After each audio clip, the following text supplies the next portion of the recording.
This is a true crime discussions channel. We speculate. This is all just speculation. Because it's true crime, it's for mature audiences only. There will be no children allowed, no exceptions. Everything on this channel falls under fair use. Please remember to like, comment, subscribe, and share. It's free. Good morning, all my lovely family members. It's so good to see you on this Monday morning. I am feeling sluggish this morning. Good morning, Paranormal and Eek and Abellis and Trixie and Jenny Jen. I hope you are all doing good today. We'll go ahead and jump in. I looked for the Leilani Simon trial, and it appears it has not started yet.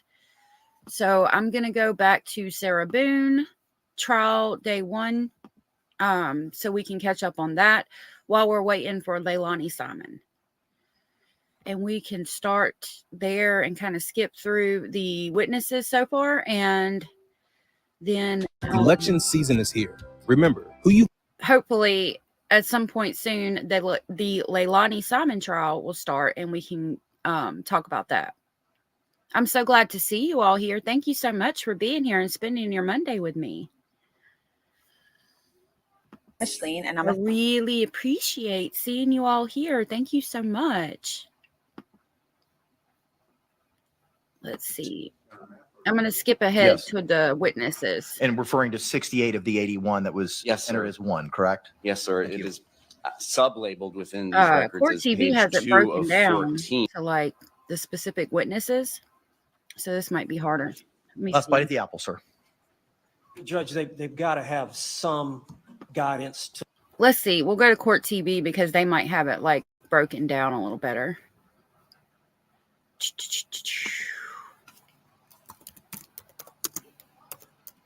It said Leilani Simon trial was supposed to start at 7, which, I mean, I don't think it would start at 7, but I would have thought it would have been going by now. Because see right here, it says that it's upcoming. So it hasn't started yet. All right, let's go to Sarah Boone.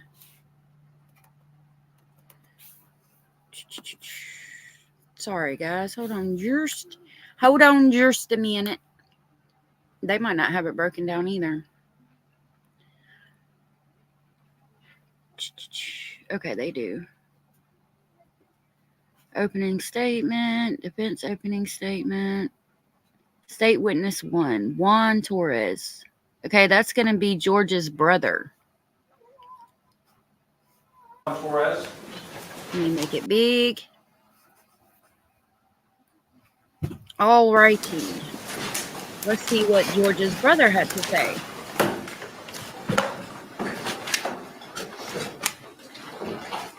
Abellis, I'm so glad you got to see the comment. That makes me so happy for you. I'm going to speed it up a little bit so we can get through it.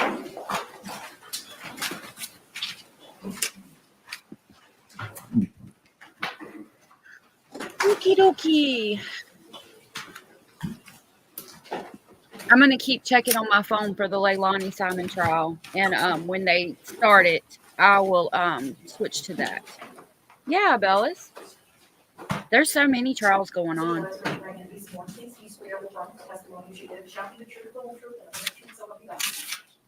Sir, good morning. You can be seated. And once seated, if you'd state and spell your name for the record for us, please. Juan Torres, Juantorres. Thank you, sir. You may inquire, Mr. Cacciatore. Good morning, sir. Good morning. Can you tell us how it is that you know George Torres? He's my older brother. And how many siblings do you have?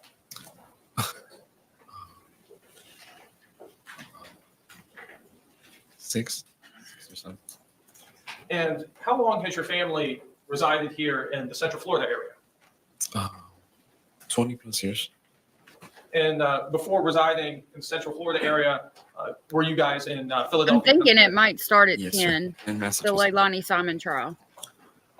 Your brother, how often, your brother George, that is, Abellis how says, often hi, would you talk with Trixie. him? Oh, I'm glad Often. you were getting ready for the day. Thank you for being here. I hope you have a good day. On a weekly basis.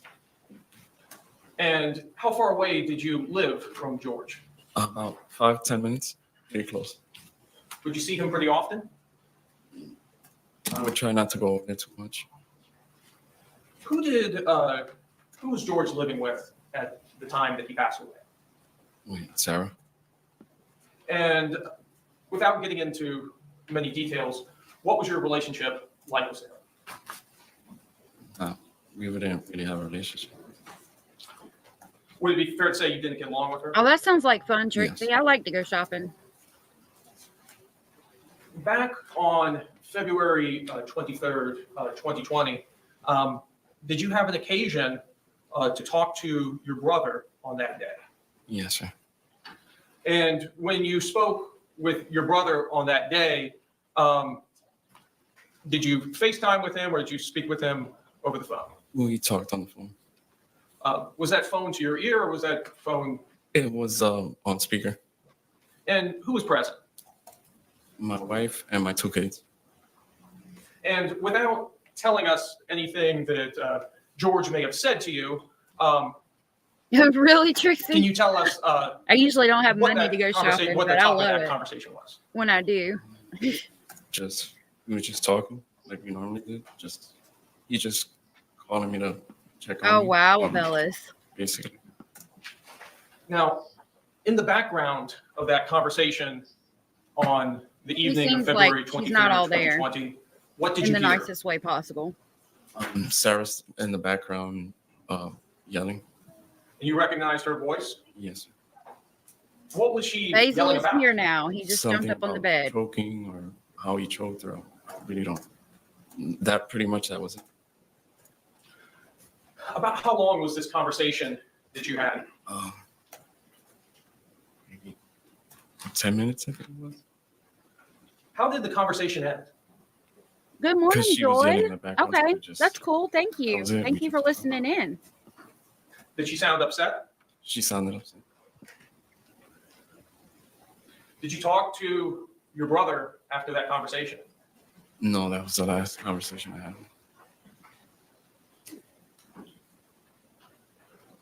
Have you ever spoken to Sarah since that conversation? No. I have no further questions. Any cross-examination?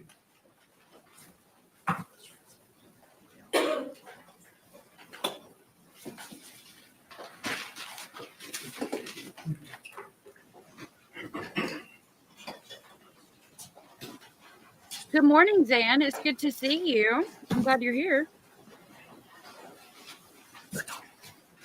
Good morning, sir. Good morning.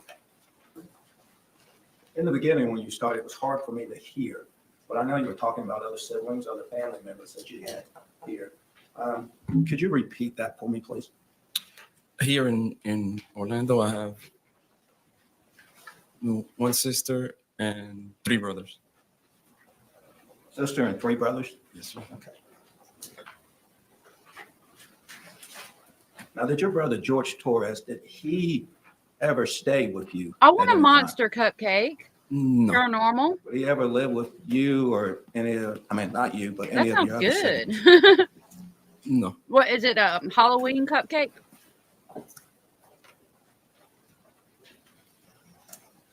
All right, sir, let's go back to this phone call that you were talking about that was on February 23rd of 2020.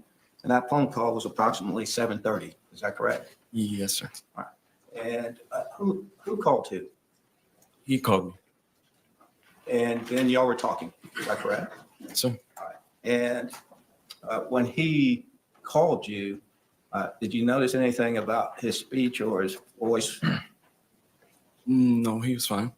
Sounded normal? Yes, sir. Okay. So he wasn't slurring his words or anything like that? No. By the way, he talked or what he talked to you about, could you tell at that time if he had been consuming alcohol? That's a good question, E. No, because I knew when he would drink. Okay. So in your opinion, at that time, based on what you heard and what he was talking about, you do not believe he had been drinking alcohol? No. Now, you said you heard Sarah. Yes, sir. Okay, cool. How did you know? I it was love to Sarah? see it paranormal. I can tell her voice. You recognized her voice. So you could hear her. Is that correct? Yes. All right. And you've heard Sarah speak before that time, is that correct? Yes. And you've heard her speak on the phone before that time, is that correct? Yes. And you said that Sarah was yelling, is that correct, sir? Yes, sir. And she was yelling about, he's choking me, or tell him about choking me, Yeah. Yes. okay? During that conversation, and you heard her say that, did you ask your brother, what is she talking about? No, I did not. Did that statement at that time, did that statement surprise you? Not really. You've heard it before? No.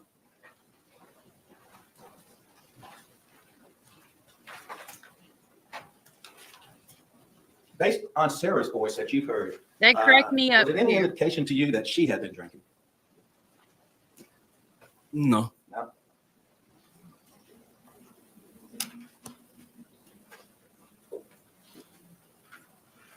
So if you Sir, can't tell that they're at some point, your drinking, brother is said it he had to because go they were somewhere. always Yes, sir. drinking? And You know, so it was normal the way they were talking. Did he because hang up they on the were always conversation? drinking. I have to question. and did he say bye and you say bye?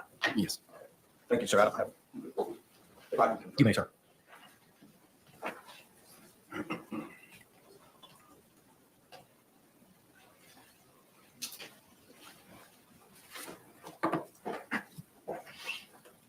Sir, other than siblings, your mother and father, do they live in this area? Yes. Were there times that George would stay with them? Yes, sir.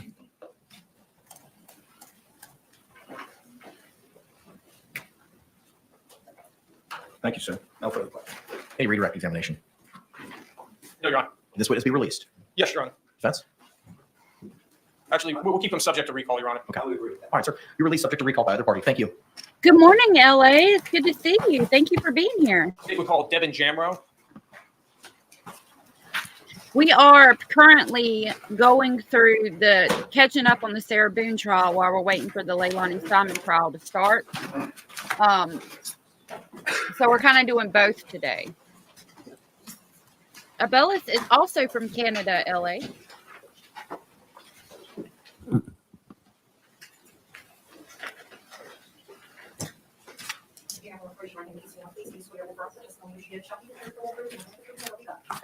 Sir, good morning. You can take a seat and please state and spell your name for the record.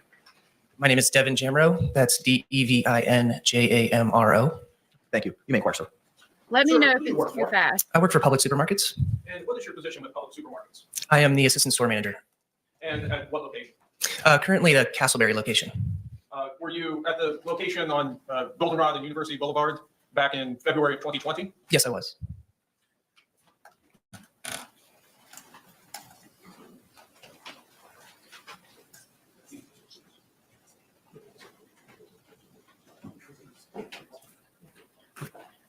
Your Honor, may I approach the witness which has been previously marked for identification as States D and been shown to defense? D's and Delta? D is in Delta. Yes, you may.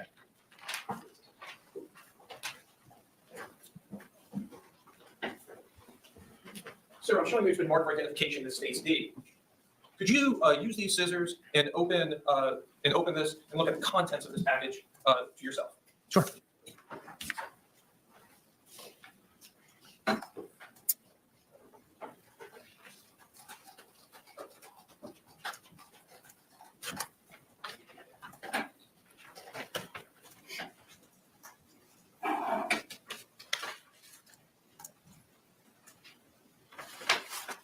Sir, do you recognize those items? I do. Yes. And tell us, what are these items? These are Publix receipts. Are these receipts evidence of transactions at Publix? Are they made at or near the time of each transaction? They are absolutely made at the time of the transaction. And is it in the normal course of business that Publix Basil keeps says these thank receipts? you too. Yes. And these fairly I'll inaccurately? send you a picture uh, of him in a minute. appear to Hold be the on. receipts, Thank uh, you. from- He says from your thank you office. too. Yep. Your Honor, this time We'll I'd buy like to him move some previously carrots. marked Thank identification as you. States D into evidence. Any objections? No objection. What was pre-marked as States D will be received into evidence without objection to States 1.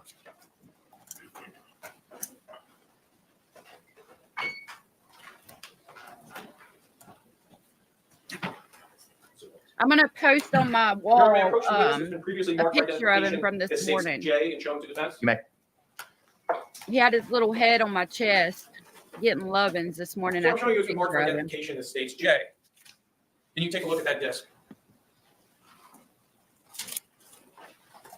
Yes, Do you see your initials on that disc? I do. Did you have an opportunity to look at that disc prior to coming to court this morning? I did. Yes. And tell us, what is that disc? This is CCTV footage burned from the camera system at the location. And at Publix, is it the regular practice of Publix to utilize surveillance cameras? Yes. And in the normal course of business, are the videos from those surveillance cameras kept? Yes. And are these the cameras taken from February 23rd, 2020? And I believe there's 2 video clips included, one at 12:17 p.m. and another at approximately 5:39 p.m. Yes. And they fairly and accurately represent the surveillance video that was submitted from Publix to law enforcement in this case. They do. Yes. Your Honor, at this time, I'd like to move what's previously been marked for identification as States J into evidence. Any objections? No objection. What was pre-marked as States J will be received into evidence without objection to States 2. And I have no further questions for this witness. Any cross-examination? Can this witness be released? Yes. Thank you, sir. You're released. Thank you. Have a great day. They are moving right along. State, you may call your next witness. State will call Joan Williams.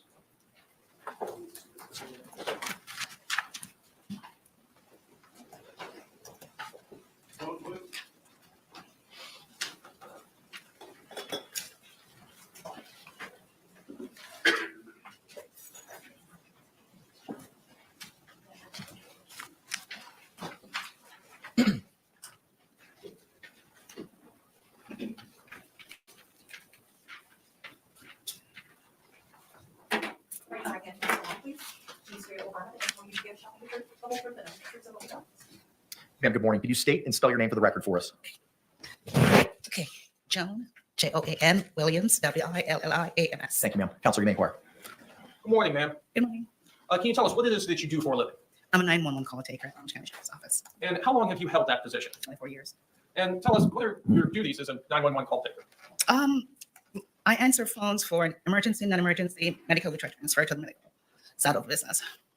And is it the regular practice of Orange Oh, County, wow. to Okay, so record we're going to 911 get through as All much lines as are we recorded. can before Leilani And is it the Simon. regular practice Abella. of Orange County to keep records of each of those 911 calls? Yes, And those records are made at or near the time of each call, correct? yes.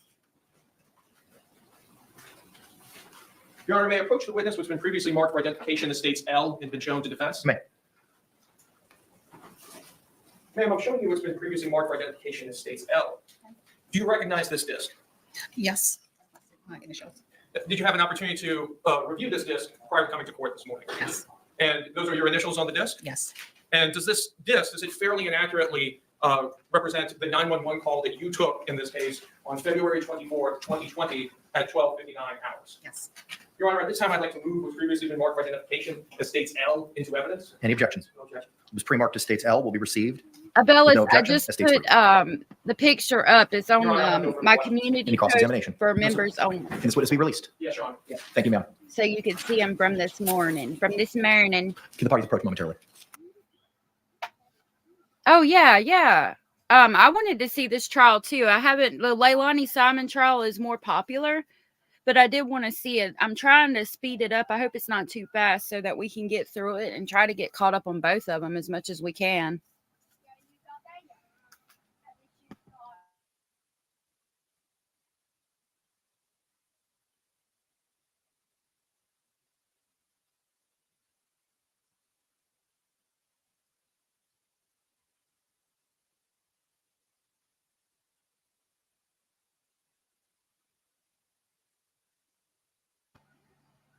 Yeah, he's being a cutie this morning.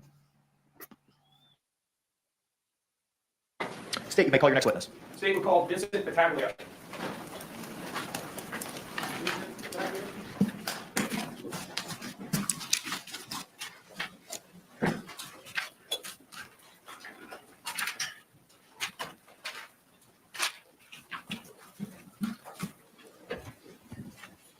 Raise your right hand, please, sworn. Please swear or affirm that the testimony you give shall be the truth, the whole truth, and nothing but the truth, so help you God. Sir, you may be seated. After you're seated, if you can state and spell your name for the record for us.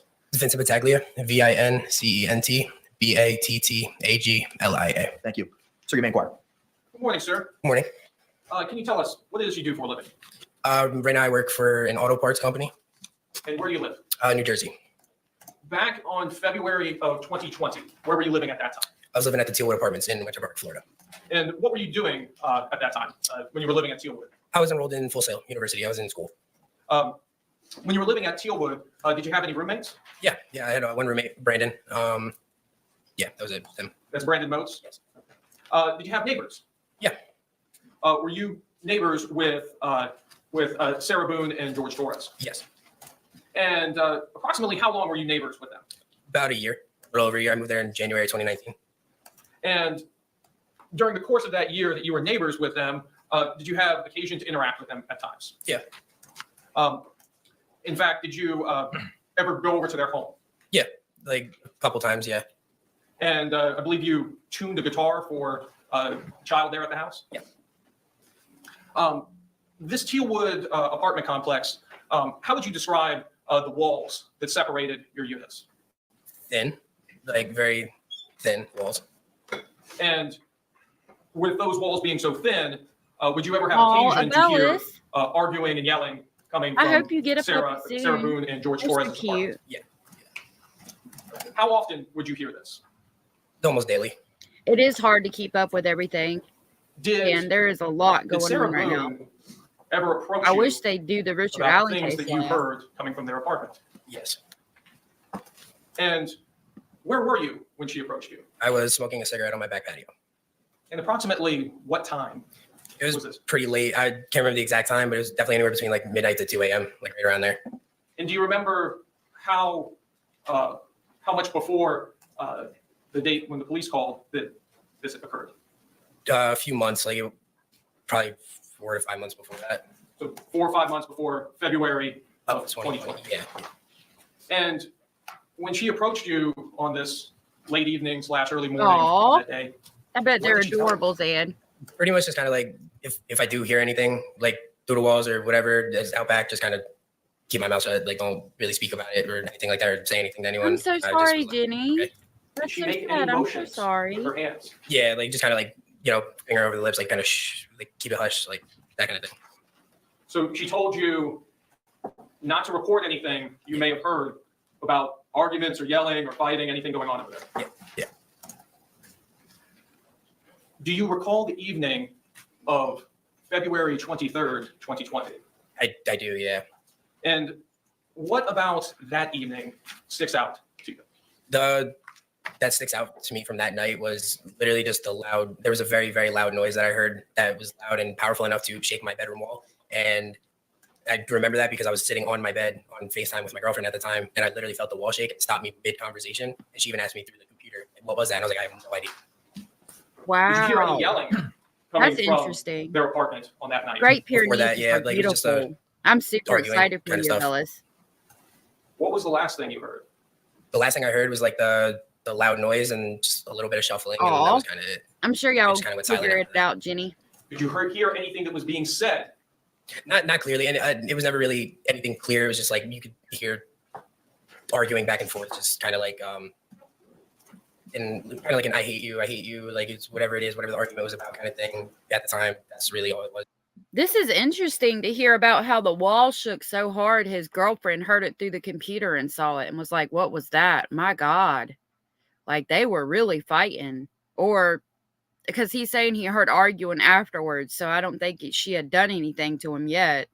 It Wow. was never really clear enough to hear like the full argument. And honestly, I never really Aw, paid attention too much to it. If I heard it, I kind of I'm so sorry. That's so further away from sweet. it. Did you hear both the defendant's voice and also George Yeah, Torres' I voice? hate that they're doing that Well, with sorry, that it was like a case. back and forth. So other than the statements and the phrases of I hate you, you weren't able to discern the Yeah, I imagine the it gets contents of this everywhere. argument. No.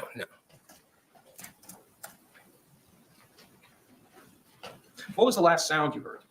The last Good sound that I morning. heard was like the you, loud Jenny. banging noise that it was like a very odd sounding noise that I've never heard before this day, but it very much sounded like it was like where my bed was positioned. It was kind of towards the back of the apartment, and it almost sounded like it was coming towards me, but like on the side of me, Then it was just like a loud rumbling noise, like that literally sounded like it was kind of far away from me, and then it like ended up like almost next to me. And like I said, the walls are thin, so like it's very Right, easy, Dan? like through the walls, and not even just sideways. Like I hear my upstairs neighbor, like all around, very thin walls. Now, was your bedroom, where was it located in your apartment? The back of the apartment, so it was like there's like a little kick out next to my patio, and that's like that was my bedroom back there. Hazel's Like, chewing. I along the don't know grass if you back can hear it. If you On can, the I'm first sorry. on the first floor, yeah. I have no further questions. Any cross examination? Mr. Bagley, good Morning. Now, you said that you lived there next to Sarah Boone and George Torres for about a year? Yes, sir. To cross, you could say, though, you don't know exactly what that sound was, like, unless, you know, you don't know for sure what you heard. So it could be anything. Are you aware that the police were called to their residence I think so, Like- too, Abellis. while you were there for the year? Are you aware of I agree. any incident in which the police were called to their residence? I had never seen anybody there, but I had had other neighbors in the complex tell me that it has been on multiple occasions. So that's why. Just instead of what somebody else told you, Yeah. just what you would observe. Did you ever, the year that you were there, living next to them, Hearsay. were you ever aware that the police were called to their residence? No, the times that I was home, I never saw any police at the apartment there. And did you work odd hours or? You went Yeah, and with my schooling and stuff too, I used to have class at like 1 o'clock in the morning. So all the time I was at random moments, like just not home throughout the day and night and stuff like that. So yeah. Do you have an opinion as to whether or not, based on your interaction with Sarah Boone, I'm going to object. Let me finish the question first, please. do you know from your experience with Sarah Boone and your experience with George Torres that they drank alcohol? Hang on. I'll withdraw to that question. Okay, thank you. He said, yeah, Yes. like, are you Are you kidding? aware that they both consumed alcohol to excess? Yes. Thank you. Hold on. Yes, sir, of course.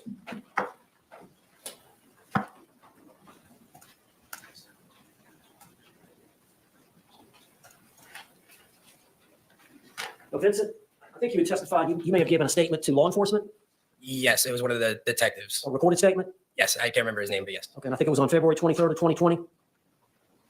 Yeah, right around that time. Yeah. I believe you had said that, I'm going to object as to improper impeachment. Approach.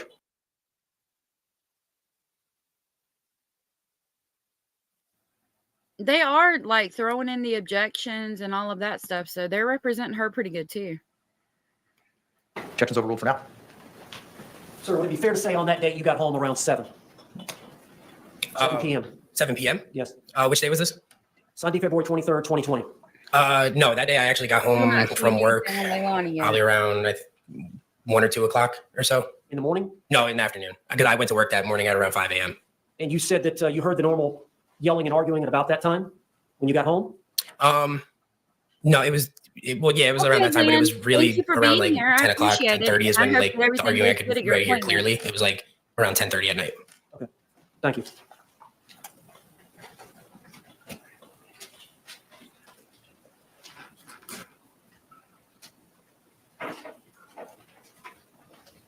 Thank you. Can you redirect? Just very briefly. Yes, sir.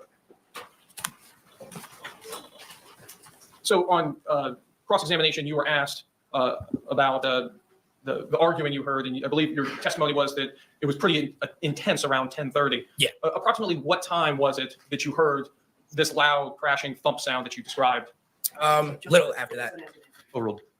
It was a little after that arguing and stuff. It was probably around 11:15, probably 30, 45 minutes after like arguing, I could hear it started. No other questions? Can this Oh, witness be you're released? good, Trixie. I just appreciate you subject to being here recall. and listening. We'd like It to helps recall. for y'all to just Okay. listen in the background. Yes. That helps me more than you know.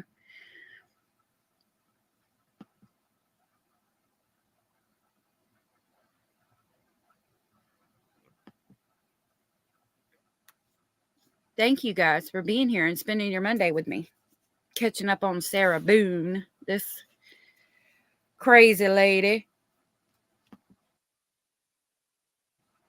with the talent show lawyer ad. All right, sir. You are released, not subject to recall. Have a great day. Thank you. The state would call Brandon Moats.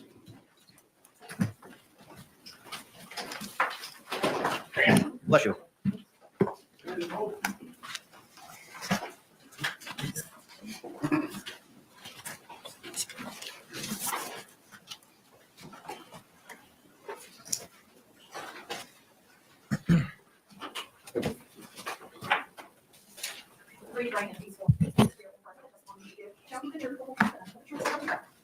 Thank you, sir. You can be seated. State and spell your name for the record for us.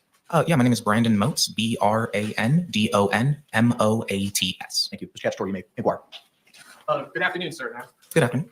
Can you tell us how it is that you knew Sarah Boone?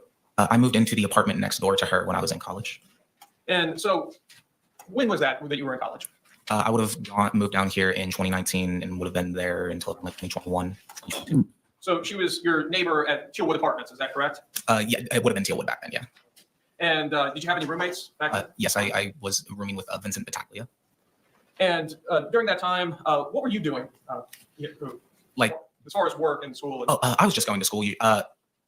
During the time of this, yeah, I would have just been going to school. I don't think I would have had my job yet. I was just a student. Did you have much interaction with the defendant or with George Torres in this case? Honestly, I avoided them as much as possible usually. The apartment where you lived, tell us, how would you describe the walls that separated So, units? yeah, I remember that my bedroom was like the front-facing bedroom, and our walls shared a wall with where their staircase was. So, like the way the apartments were laid out, we had a one-story apartment, they had a two-story apartment. So they had a staircase running right next to the walls, next to like our bedrooms. Yeah, I couldn't imagine being Would their you ever have neighbors. occasion to hear Goodness. arguing and yelling going on inside of the defendant's apartment? Yes, the walls were pretty thin, so if people were yelling, you'd definitely hear it. And how often would you hear arguments or disagreements going on over there? When I first moved in, it was so like it was at least like once a week, to the point that I started tuning them out. Like I got good enough at just like not listening to them. They argued very, very often. Do you recall the evening of February 23rd, 2020? Yes, sir. And on that evening, could you hear arguing going on in their unit? Not late into the evening, earlier into the evening, probably like 7, 8 o'clock that evening, probably like earlier on, I could hear arguing. And where were you inside of your apartment? I would have been in my bedroom pretty much all night. And your bedroom, just so that we can paint the picture, where would that would it have been, on the first floor or the second floor? We had a first floor apartment. Okay, so all the units were, or all the bedrooms were on the first floor. Yeah, like I was saying before, we had a one-story apartment, and then they next door had like a two-story townhouse. So we only had the one floor. Understood. And at a certain point in the evening, did you hear a loud crashing sound? Yeah, probably around 10:30, 11 o'clock that evening. And can you describe that sound for us in more detail? I mean, yeah, literally, like I said, at like 10:30, 11 o'clock, it's the way their staircase was set up. I could, my bedroom, the top of their staircase would have been like above my ceiling, and it ends next to where like my roommate's apartment was. So I could hear something start above me super loud and then fall away from me like it was falling down the stairs. Did this affect the walls? In my that were opinion, between your two take apartments? that Oh yeah, me and my suitcase roommate. from I remember me and my there. roommate talking the next day about like we could literally like it shook both of our rooms. Wow. Did you ever have occasion to talk with the defendant about what happened? I never saw her after that. She would have, yeah. I never saw her after that happened. No further questions. Any cross-examination?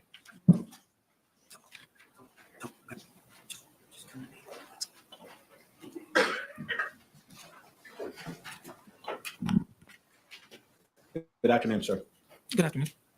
Sir, you were asked by the state if you ever had any interactions with Sarah Boone or George Torres. Is that correct?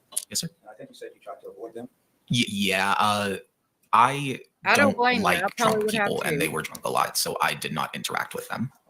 Do you remember this interaction with Sarah Boone in 2009 when you woke up and witnessed Sarah? I would have been 9 years old in 2009. I'm sorry, 2019. Right, Yes. Abellis? In 2019, when you woke up and witnessed Exactly. Sarah sleeping on the concrete patio. Oh, this may have been a slight misconception in how I said this. I never woke up and saw her sitting on the patio myself. That I would have seen her on the patio eventually, but it's not like I woke up and went back and saw her on the patio.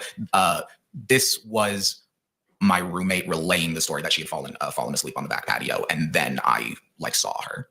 So you did not witness that yourself, or did you see her? I saw her asleep on the back patio. I was just clearing up the sequence of events there. Okay, thank you. Another time, do you recall our interaction with Miss Boone when you were coming home from school and she was trying to talk to you and she seemed paranoid and rambling? And Yeah, I'd gotten locked out of my apartment, so I was waiting on the steps waiting on the steps outside of my apartment for my roommate to get home. So she came up and started talking to me. I don't really remember too many like details of what she was saying, because I didn't want to talk to her. Okay. Do you remember saying that you believe Sarah was avoiding going into her apartment? That's definitely the vibe. I don't remember what she was saying, but like the I didn't vibe she wanna was giving talk to off was her. that she didn't want to go home. I believe, and I just want to make sure that I heard you said that the first arguments, other than the boom, which was like 10 something, initially it was around 7 p.m. You heard arguing? It would have, yeah, because it would have been. I remember that day I got home from class around 5 because I got out of class around 4:30 usually and walked home, so I would have gotten home around 5:30, and it would have been after I took, because I came home, I made myself lunch and I took a shower, and then I heard all of their arguing, so it would have been about an hour and a half, 2 hours after I got home, so around 7 to 8 o'clock. And during that time, when you say arguing, was it back and forth? I honestly, I wouldn't really be able to say if it was back and forth. I don't know I wouldn't remember too vividly if it was back and forth. Or if it was Let me just ask you one this: person Did you yelling. hear a male voice? Yes, I heard a male voice. You hear a female voice? Yes. Okay. Were they both loud? Yes.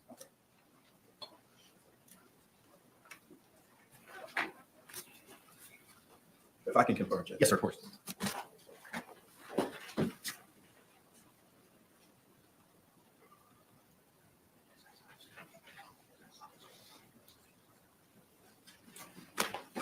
Thank you, sir. I have no further questions. Any redirect? No, Your Honor. Can this witness be released? Yes, Your Honor. Subject to recall. All right. All right, so you're We released are subject to recall. making Thank it you. through today. The parties approach.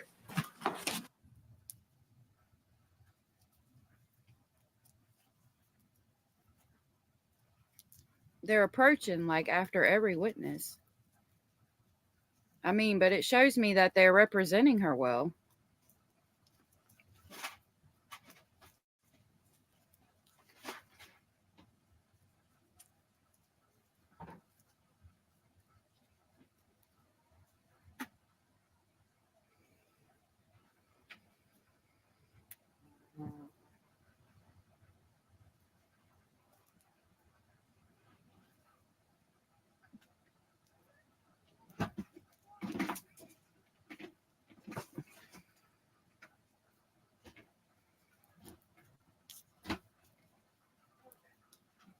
She is acting like a lawyer, Bellis. She definitely is.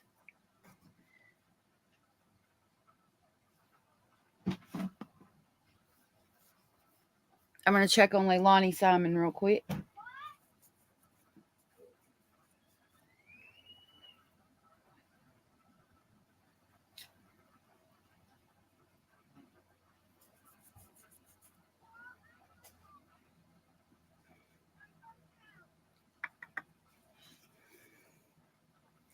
Yeah, eek, it does.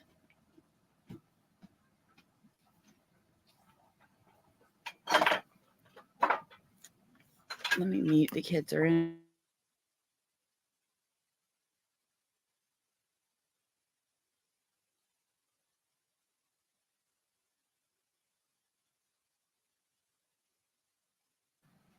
Are you serious? Wow.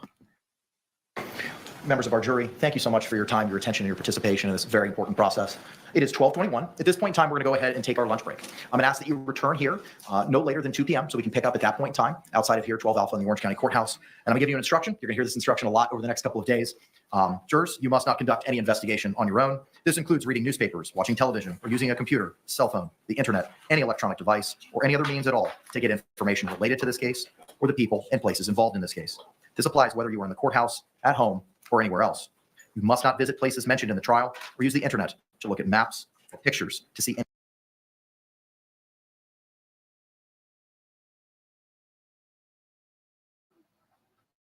All right, so this is the ex-husband. Yes. Sir, good afternoon. You could be seated. After seated, if you could please state and spell your name for the record for us. Brian Boone, B-R-I-A-N-B-O-O-N-E. Thank you, sir. You may inquire. Good afternoon, sir. Good afternoon. Can you tell us how it is that you know the defendant? I dated her for quite a while, and then we eventually got married. When you say you dated her for quite a while, how long are we talking? I met her in the late 90s, and I believe it was around 2005 when we got married. Did you have any children as a result of your marriage with the defendant? Yes, we had one son. And how old is that son? He is currently getting ready to turn 14. Did your marriage with the defendant last? And no, it did not. And approximately when was it that you separated and began proceedings for divorce? Probably 2017, I'm thinking maybe. And at that time, when was your divorce actually finalized? I could definitely Maybe it was see 2006. I think the divorce was that. 2017. him trying to write a book about Believe. this. And yeah, I And couldn't imagine After being your in this man's divorce, shoes. what was your custody arrangement with your son that you had in common with the defendant? She was supposed to have him on Mondays and Tuesdays. I would have him Wednesday, Thursdays, and then we'd alternate Friday through Sundays every other week. So 1 week you would have 5 days with your son, and another week she would have 5 days with him. Correct. And was this still the same custody arrangement in February of 2020? Yes. And in February of 2020, did you have, do you recall the events that occurred, I guess, first on the late evening of February 23rd, 2020? On that evening, well, apparently Sarah called me at one point during the night. Do you recall about what time she called you? I think it was 11 something. When you answered the phone, how did Sarah sound on the phone? She sounded like she had been drinking, was pretty drunk. Were you able to understand what the defendant was saying? Somewhat, but she woke me up. I had work the next day. I was asleep when she called. She's done this before, calling me late at night, and generally I kind of just try to ignore it, so I wasn't really paying attention. Who was she living with at the time? George Torres? When she called you late that evening, could you hear George in the background at all? Not that I remember, no. Did you pay much attention to this phone call? No. Now, the following morning, on I think February there's going to be a 24th, book for 2020, sure. did you begin to call the defendant? Oh my Yes, I God, did. Bellis, are you kidding me? Approximately what time did you begin to call the defendant? Wow. I think it was like 11 o'clock or something. And why was it that you were calling her? Well, it was going to be Monday. I had him on Sunday and dropped him off at school, and I was going to try to find out if she was going to be actually picking him up that day. Why would you have a question about whether or not she was picking him up? She wasn't generally very good about actually getting him on the day she was supposed to. So it was not uncommon for you to have to remind her to pick him up or to make sure that she was going to pick him up. Well, I mean, remind or just find out if she was going to, or if she was just going to give him over to me as what happened. Do you remember at what time on February 24th you actually got in touch with the defendant? It was like 12:30 or something. And when you actually got in touch with her, what did she tell you on the phone? That George was dead, and if I would come over. Did she say what happened to him? I don't remember if she told me then on the phone or when I got there, but she told me they had been playing hide and seek and that she fell asleep. What did you advise her to do? I told her she needed to call 911 and that I would come over as soon as I could. And this is on your first phone call here at approximately 12:30 Yes. on 2/24/20. Yes. Did she call you again while you were en route to her residence? She did. She called to find out if I was still going to be coming over. And when you spoke with her while Good you were en morning, route, Holistic Glow. what, if anything, did you Thanks advise for her? being I here. told her she needed to call 911 and told her I was on my way, but she needed to get somebody over there. Loves you. How long did it take you to arrive at her residence? From the first phone call, or Yes, from the first one. well, I mean, I don't live. I mean, I can't believe that she called him and was like, "Oh, George is dead. Can you come over?" And then didn't even call 911. That shit's amazing to me. So what we're doing is we're catching up on the Sarah Boone trial real quick while we wait for the Leilani Simon trial to start. And if it hasn't started by the time we get done with this, then we're going to jump into Sarah Boone trial day 2. And if this is too fast for anybody, please let me know. I'm just trying to like slide through this one so we can go ahead and get on today's.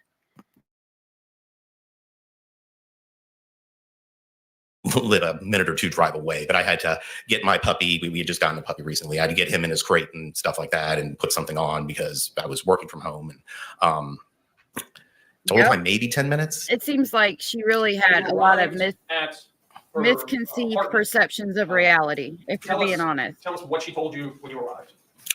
I cannot believe she's trying to get out. That I mean, George was dead, and I once again I don't remember if she told me now or before that they had been playing hide and seek and she fell asleep. But I at that time told her again she needed to get 911 called to get somebody over there. Had she called 911? Could you imagine getting a call from your ex-husband or your ex-wife or husband or whatever saying, "My significant other is dead. Can you come over?" And you're like, "Yeah, call 911." And they call you back and say the same thing. And you're like, "Have you called 911? No. Well, call 911. Hello." I could not imagine. I couldn't imagine dealing with her. Oh my God.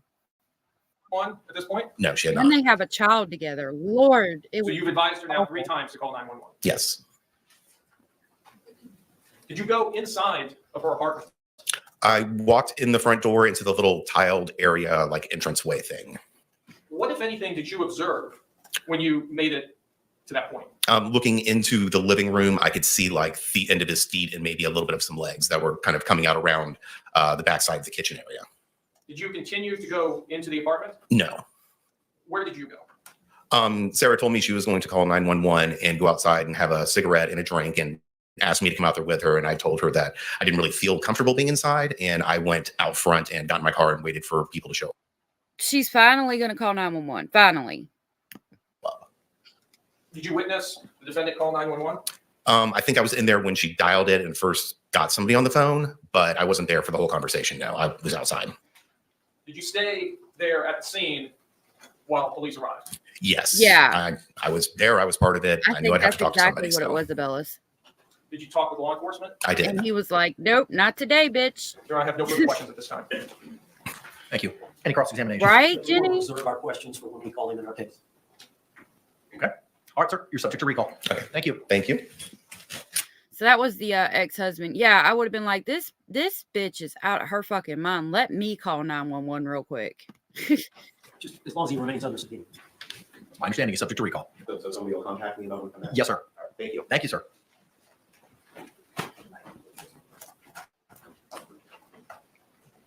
State, you may call your next witness. You want to make me approach a moment? Yes. There's a lot of approaching. They're going to make a spectacle of this, probably for the book deal. I could see a book deal coming from this, for sure. Sir, good afternoon. Could you state and spell your name for the record for us? Former maintenance supervisor. Okay. Thank you, sir. You may be seated. Mr. Ketchler, you may inquire. Good afternoon, sir. Good afternoon. Tell us, what do you do for a living? I'm a maintenance supervisor for apartment complexes. Is that what your position was back in February of 2020? Yes, it was. And what apartment complex? Tealwood Park Apartments. And how long did you work for Tealwood Park Apartments? About 2 years.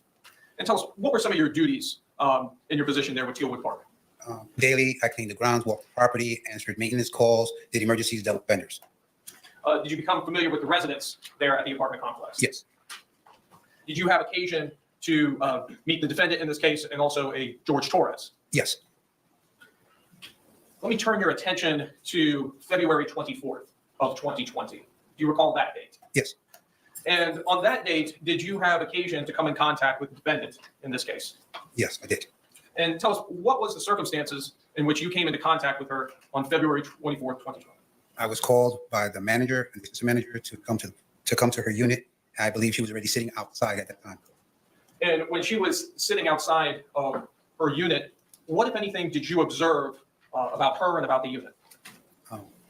The police was there. Her ex-husband was present. She was sitting outside, and that's when she decided she wanted to talk to me and the managers. And what did she tell you? That she's confused. She's not exactly sure what happened. She pointed out that she recalls that they were playing a game of hide and seek. There was an instance where you were going to teach him a lesson, and then she just doesn't recall anything else until the next morning. Did she say she fell asleep? Yes, she did. Did she say things got out of hand? I don't really recall that part, but I do recall her stating that they were playing their game and that George went into a suitcase, and I didn't ask any questions. I just let her talk for herself How long was this conversation? for about 4 or 5 minutes. Your Honor, I have no further questions at this time. Any cross-examination? Yes, sir. He said, that's on You may you, question. not me. Let me get the hell out of here. And yeah, she said, teach him a lesson. She messed up. Good afternoon, sir. Good afternoon. That This conversation mode, that, what is it? You had with Ms. Premeditation? Boone? Yes. That took place on the 24th. Is that correct? Yes. And who else was present at the time that the conversation was taking place? Standing right next to me would have been Melissa Sexton and Eugene Harris, as well as the officer who was in front of the door. Okay. So there was a law enforcement officer there that day. Is that correct? Yes.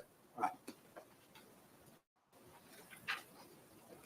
Now, on the 24th is when you said that Ms. Boone made this statement to you. Is that correct? Yes. They were playing hide and seek? Yes. And what else did she say happened? She had told me they were playing hide and seek. They had drank. She was trying to teach him a lesson, and that was that. She went upstairs. She went to sleep. She woke up. She doesn't know what happened. Teach him a lesson. So that was on the 24th. Yes. On the 26th, were you not interviewed by law enforcement? Yes. Okay. So I may have my days wrong, but it all happened on the same day. all right, the 24th. Do you remember 2 days later that a Detective Scott Lowen conducted an interview with you at 4704 Lucier Court, Winter Park, Florida? You remember that interview? Yes. So that was 2 days later. Is that correct? I would assume so. Yes. All right. So when he interviewed you 2 days later, did you tell him about this statement that Ms. Boone made to you that you just told this jury in court? I did mention it to him. You did mention it to him? I mentioned to them that we did have a conversation. Did you tell him the content of the conversation? I may not have told him the whole content, but I did tell him we had a conversation. All right. Well, what did you tell him? What content did you tell him on the 26th? That they were playing hide and seek, that she was confused. She doesn't know what happened. I believe I did mention to him the fact that she had said that she was trying to teach him a lesson. Not that anything was done with malice. I didn't state that at all. So it's your recollection now today that on the 26th, you told Officer Lowen what you just told this jury. Is that correct? Yeah. All right. Sir, in preparing for this case, did you have a meeting with the Assistant State Attorney on September 23rd of 2024? Did I have a meeting? Yes. A brief chit chat over the phone. A brief chit chat was over the phone? Yes, sir. All right. At that point in time over the phone, did you tell him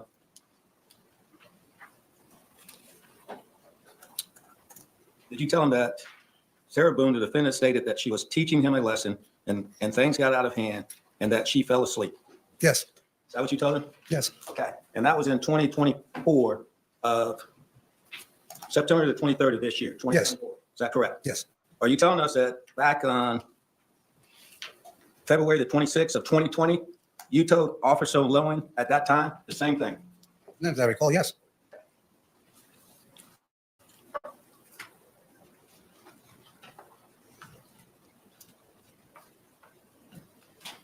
So did she ever tell you how things got out of hand? No. Sir, you testified that you knew both Mr. Torres and Ms. Boone. Is that correct? Yes. You actually knew George Torres from a different time, didn't you? Yes, I did. When did you first know George Torres? In the 1990s. In the 1990s? He was a teenager and he lived down the street from me and my wife. Oh, wow. They're going to try to So you had a previous relationship with Mr. disprove all Torres? his No, testimony. not at all. Not at all. As he's You just knew him biased. from then? Yes, as I stated, he was a teenager and I was an adult. During this time, though, that you became reacquainted with him, did y'all establish a friendship at that time here in Orlando? I wouldn't say a friendship, but an acquaintance, yes.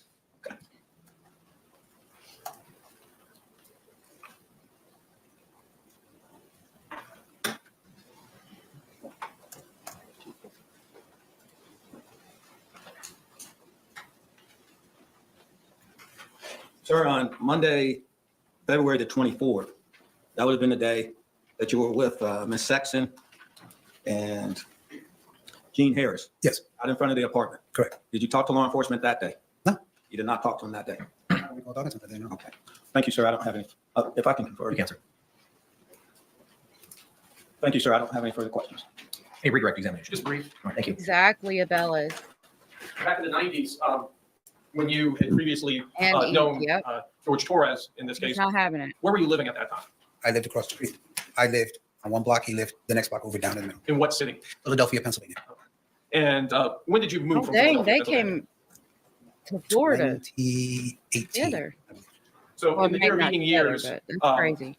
from your move from Philadelphia to coming to work at Tealwood Park, did you have any contact with George Torres? No, as a matter of fact, I moved from that particular block in 2005. So I don't meet Judge again until I work at Tealwoods. When did you start working at Tealwoods? 2018, 2019, roughly there. No further questions. Can this witness be released? No, you're just subject to recall. All right, sir. You'll be released subject to recall. Thank you. Thank you. Everybody's being subject to recall. State, call your next witness. State will call Deputy Kayla Rodriguez.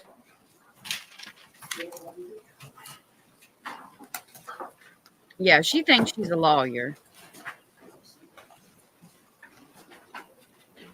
In all honesty, I hope she's getting the mental help that she needs. 'Cause there's an obvious need for some. Good afternoon, ma'am. You could be seated. Please state your name and spell it for the record if you could for us.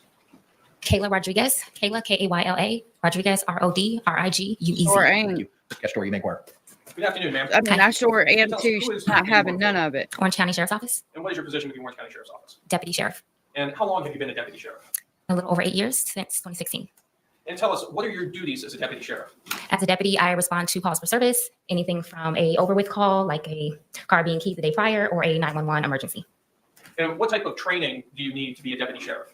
So for me, I obtained my bachelor's degree from UCF in criminal justice in 2014. After that, in 2016, I was hired by the sheriff's office. Right after being hired, I went straight into the academy. The academy is 5 months of training. We go over everything from case law, scenarios, defensive tactics, physical training. After that, I do 2 more months with the sheriff's office where we go specifically into policy related to Orange County specifically. After that, I do 3 months on the road with a trainer where we are evaluated periodically through that process. You have a partner, you respond to calls for service during that time, and you slowly learn how to handle calls by yourself. Do you also undergo continuing training as a condition of your employment? Yes. Tell us, what were you working on February 24th, 2020? Yes. And tell us, what area of the county were you working in? Orange County, unincorporated Orange County. And did you receive a call in regards to this case? Yes. And what was that call? What information did you have at the time you received the call?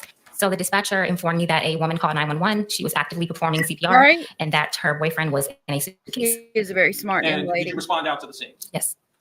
And when you responded out to the scene, How were did you she get dressed the help she needed similarly to as you were pay dressed for her today? crime? Yes. Let me say it that. And just for the record, you have, it looks like a standard green uniform on with a tool belt, your firearm, and also radio, body worn camera, badge. Yes. Tell us about your body worn camera. So my body camera is used to capture scenes when we arrive. So as we are conducting any sort of law enforcement action, we turn our camera on. When you turn your camera on, tell us, does it immediately capture sound at that point? It does not. When we activate our camera, it goes back a minute. And the minute that it goes back to, you don't hear any audio for that first minute. Tell us also about the capacity and the battery life of your camera as well. So the battery will last us an entire shift, typically if it's in a buffering mode. So if we're not recording, it will last the entire shift. As we record, it does drain the battery. So typically we will turn it off if we're sitting in our car for an extended period of time. If we call our supervisor, if we're talking to another deputy on the side, away from scene, we will not have the camera recording. If it recorded throughout the entire shift, the battery would die. We would need multiple batteries. So you actually activate the camera in order to begin recording. Correct. Was your body camera operational on this call out? Yes.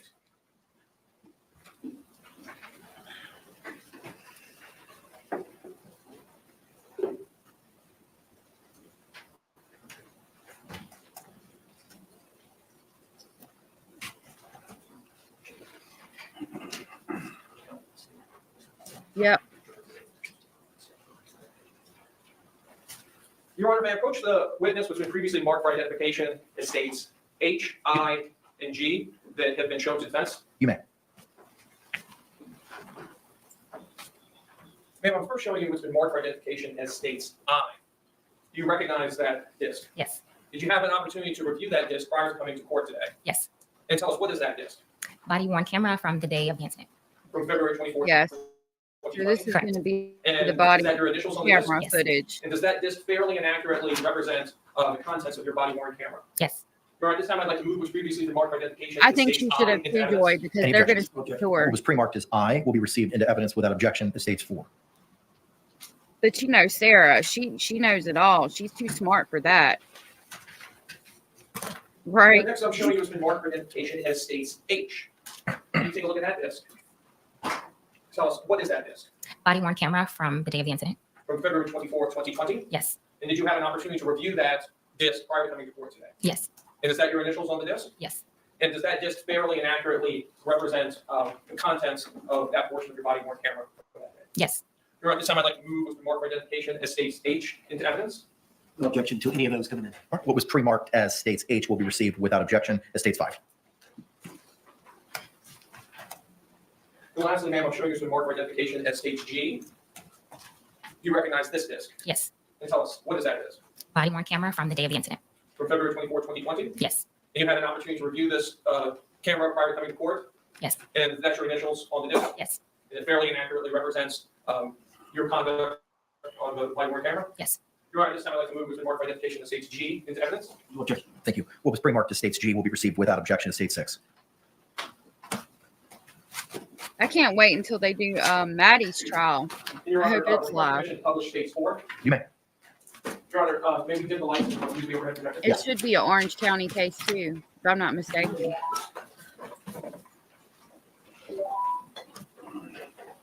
Let me check on Leilani real quick.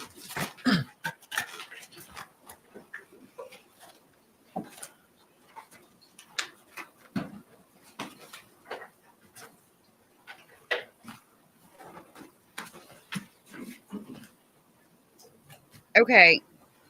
Leilani is live, so we're gonna stop this one here and catch back up when they go to break. On Leilani, they might not have started yet, but we'll go ahead and jump into Leilani real quick. Abella says with time served, etc., she would have served 8 more years, I think, or even less. Now Post Malone is back at Raising Cane's. Post 22 Malone and a posters half are available to support a at good the cause. minimum. Raising Cane's Chicken Yeah, Finger. she should have took the plea deal, but you know, she's too smart for that. She's outsmarted us all, right? Like, she's smarter than everybody in the whole entire room, in her opinion. With her, like I said earlier, talent show lawyer request. Okay, they haven't started here, so let's go back to Sarah Boone and watch the body camera, and then we'll see if they've started with Leilani yet. Oh, what the crap.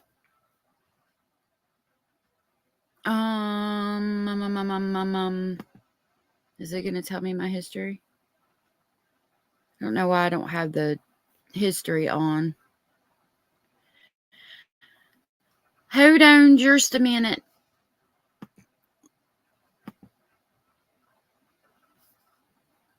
Let's see. We were here. This one. Okay.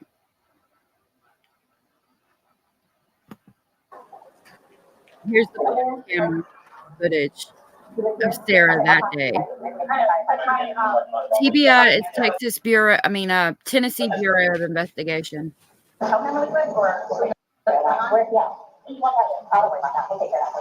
Or no, I'm wrong.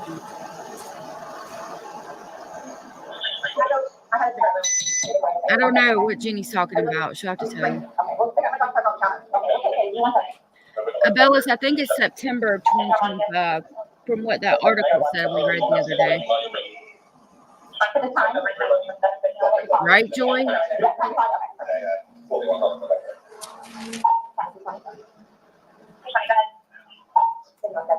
Trigger warning, y'all.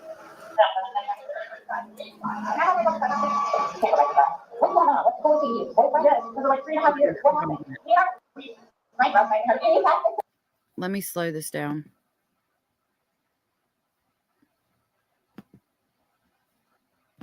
Because it's hard to tell. Around the FBI stuff, they need to sign that, sure. Oh, okay. Yeah, his traumatic brain injury. What's going on? I just got here, so no problem. Like, together, we can do some artwork there. You are putting a puzzle together? Yes, we have a puzzle that we started in there. Okay. We've been doing art, trying to put stuff off the wall to make new art put up there, like having a good time with one another. But we're drinking, we had a bottle of wine last night. So then it's like, we decided to play hide and seek, right? Okay. So he gets in the suitcase. Okay. That's my ex-husband. My former husband. He lived with you guys? No. I called him over here. Okay. Okay. I didn't know what to do. Okay. I didn't know what to do. Okay. So then he came over here. Here, let's talk inside. Okay. I called you guys. The problem is I fell asleep. When did you do CPR? This morning. When I found it before you called. Yes. 1 o'clock right now. I tried. Exactly. I was awake, but I actually got out of the bed at like 12:30. Busted. And I was like, oh, he's in the suitcase still. That's when I found him. I took him out. I tried doing CPR, and then I called him, and then I called you guys. Did he get here before the fire department got here? Yep. Your husband or your ex-husband? Okay. Where did you live at?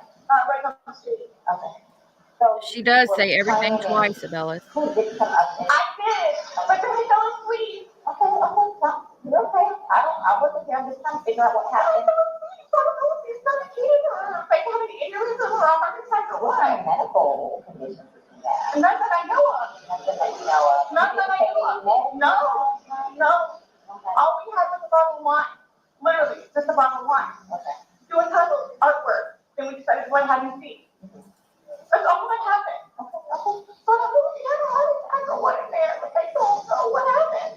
So how long were you doing CPR on him prior to calling 911? You tried that all morning? Yes. Okay. And then I told him while I was What time did you start probably? You know what ballpark? Here, let me fill this back in, okay? Please, may I have my Dr. Pepper? I am still cutting out right now. Ma'am, and you can't talk to him until we get down to paper, okay? Just don't leave, okay, Brian? Thank you, ma'am. Appreciate it. Thank you. I know. Do me a favor. Stand over there by that car. Give me 1 second. There's a dog in there? Yeah. You want to help clear the back bedrooms real quick? Just make sure there's nobody else in here? Nope, he was here with the girlfriend, and that's the girlfriend's ex-husband. He was gonna see it. They were playing hide and go seek, is what she said. She's been doing CPR on him all morning before calling us. Yep. So I'm gonna go ahead and start making phone calls. Okay, go ahead. What do I do with this dog? 'Cause I don't want him to mess with him. Come here. Oh, perfect. Okay.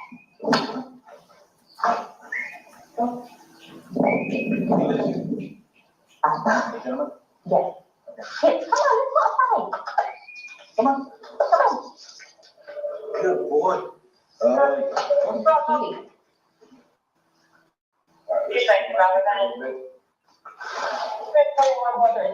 Just want to make sure. Them steps are steep. If she kicked that suitcase down them steps, it would have been loud.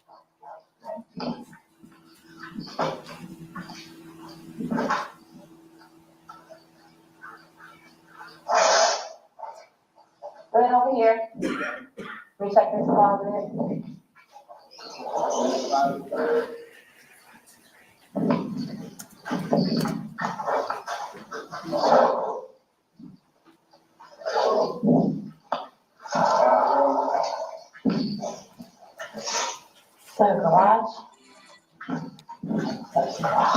I'm checking the Leilani Simon trial too while we're doing this.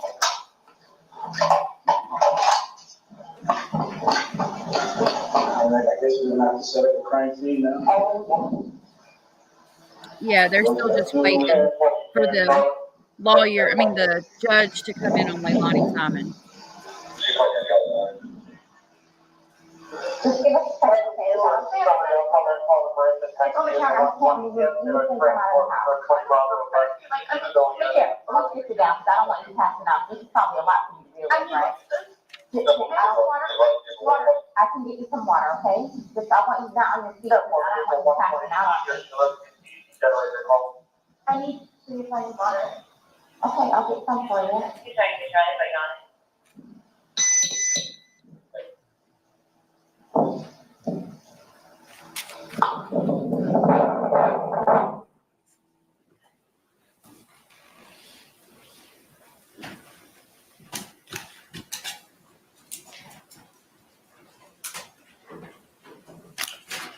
Your Honor, request permission to publish States 5. You may proceed.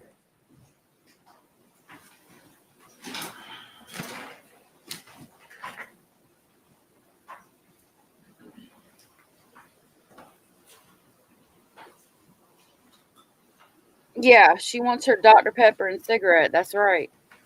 I'm assuming this is going to be probably another body cam. That's why I'm keeping it slowed down right now, because it's hard to understand the body cam when it's sped up.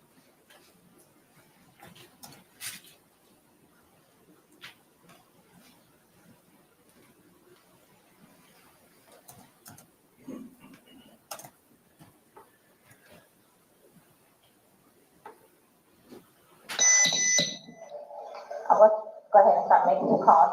Ma'am, could you go ahead and give me his last name, Torres? Spell it for me. Torres. I believe it. She's not crying right now. Judge is in on Leilani Simon. We'll watch this and then jump over there. His birthday, 2/13. I say that as I've spoken. I need to quit And smoking. this is a boyfriend. How long? 3.5 years. Living together that whole time? Okay. And your last name? Boone. Spell it Boone. First name, Sarah, Sarah. Birthday, 10/10/77. So you had a second to kind of collect yourself. Tell it to me again. You guys were playing last night, drinking a bottle of wine, putting us together, doing artwork, puzzles, artwork. We had a bottle of wine and they decided to play hide and seek. So he what time was that? Do you remember? I mean, I know that I was in bed probably by like what, 12:30? Okay. Well, I went upstairs at least and I fell asleep. Okay. Forgetting that he was in the suitcase. Playing the hide and go. Yes. And at some point you put him in the suitcase? No, he got in the suitcase. So he thought it would be funny to be put in the suitcase. So I was like, okay, well, I'm going to joke with you and I'll zip you up and make him, squirm a little bit, whatever it is. I have an appointment I forgot about, but it's over my phone. So I'm going to do that while we're listening to this. And then when this is over, we'll go ahead and jump to Leilani Simon. Then I fell asleep. I fell asleep. Where was the suitcase? Right where it is. Right down there? Yes. You zipped him in there. Yes. Thought it would be funny a little bit. It was. We both were laughing about it. Okay. And then I fell asleep. Where did you fall asleep at? Upstairs. In your bedroom? Yes. Okay. Totally forgetting that he was in the suitcase still. Okay. And then you came back downstairs. This morning, or this afternoon, yes, when I got up. What time? 12:30-ish. I was awake, but I totally forgot that he was in the suitcase. He can tell you there's a lot of things that we think of jobs. Yeah, he did tell me. Right, all that good stuff. So I just totally forgot. You began to do CPR on him? Yes. Yes. About what time this morning did you start doing that CPR? No, it was the afternoon. It was afternoon because I was awake. But then I finally decided to come downstairs at like 12:30-ish, whatever it is. And I was like, he wasn't moving, nothing was happening. So I unzipped him, took him out and started doing CPR on him. He was on his way up here. I called you when he got here. Once he got here, you called us? Yes. Okay. And air was coming out and he was gurgling, but I could just tell by looking at him. So you had to do CPR, you were doing that on your own? Yes. Okay. And then the person that was on the phone with me also, I counted with him doing it. And he's got no medical, he doesn't take any medication? I don't know. I don't know medical wise. I know he doesn't take any medications whatsoever. Okay. The only thing, like I said, I don't know if alcohol had to do with it, but we had a bottle of wine. Okay, all right. Here, I want you to sit back down because I don't want. Can I have one more sip of water? Yes, go on. Residential audible 130 I'll do what I can to get you a cup because I don't want you to have to keep doing that.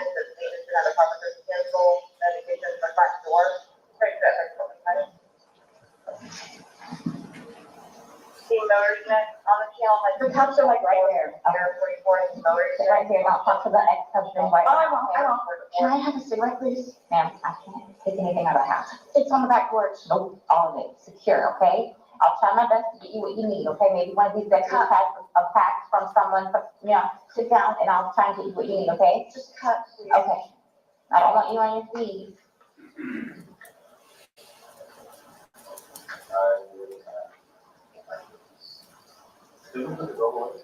Yes, you put him on the second. He came back in?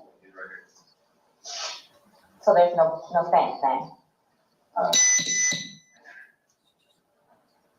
Corporal, I can give you a rundown? She's, sitting on the curb at home. I was getting ready to call you guys. Yeah. Want to talk over here?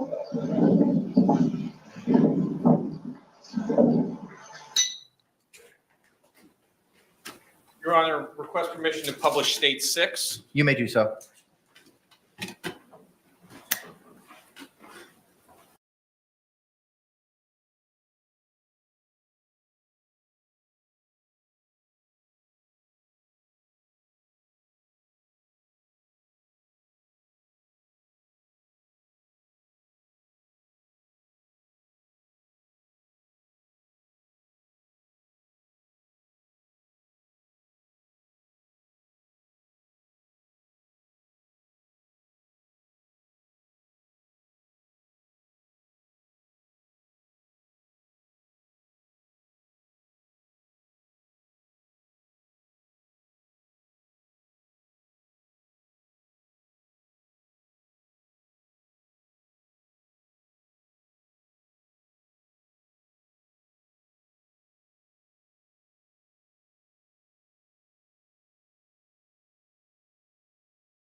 Yeah, it did come out a little short, didn't it?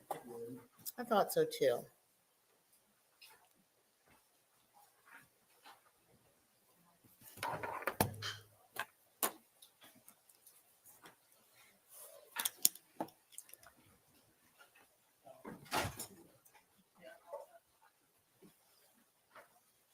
All right, good morning, Ms. Simon. We're on the record in SPCR 22-03364J6, the state of Georgia versus Leilani Marie Simon. Ms. Simon is present at council's table with her attorneys, Martin Hilliard and Robert Purse. The state is represented by AUSA Tim Bean, ADA Jenny Parker, and Detective Lemons. Is there anything that we need to take up before we begin today?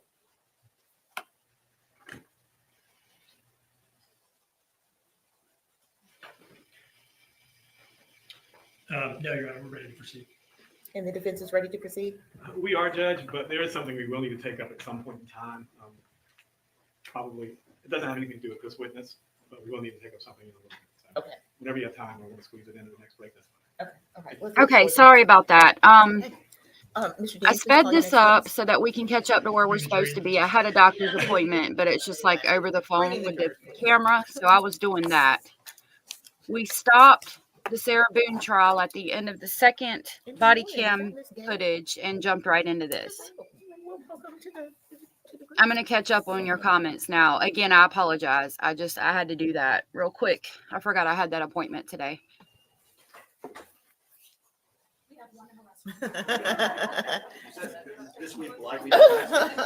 Deja vu. I wish you could send it in chat. I need to friend you on Y'all please have a Facebook, seat till the Paranormal. jurors come out. I don't get on my Facebook much, though. Oh, I'm glad you like it. I chose some new ones this morning. I've got a couple new ones. Oh, I love cheesecake. My second oldest daughter likes cheesecake too a lot.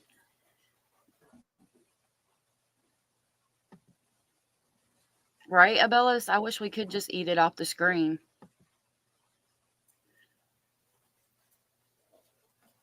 Yeah, Jenny, that's a good idea. I can friend you, Paranormal, on Facebook, and then I can post it in the comment section or under the members only post on my community wall. That way everybody could see it. Yeah. Yeah, Eek, I think I started a Discord, but I haven't quite figured it out. Trixie sent me some emails telling me how to do it, and I'm still working on it. But I did start a Discord, I do believe. As long as it's the right app. Trigger warning in advance. Yes, thank you. Let me put the trigger warning banner up. There we go. All right. So I'll skip it ahead a little bit. I don't think any of this is like pertinent information. Okay. So we're looking at paperwork.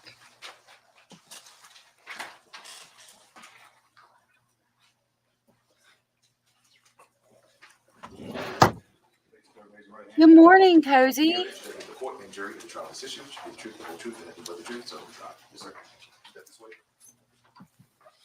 No, I don't think you have to pay for Discord. I think it's free. Good morning. Could you please introduce yourself to the jury? Yes, my name is Special Agent Robert Corley. I'm with the FBI Jacksonville Division. And can you tell us just briefly about your education before joining the FBI? Yes, I have a bachelor's degree in criminal justice and a master's degree in criminal justice. And how long have you been with the FBI? Since May 2011, so I'm 13 years. Are you a full-fledged special agent, or are you in some sort of support role, or what? What's your role?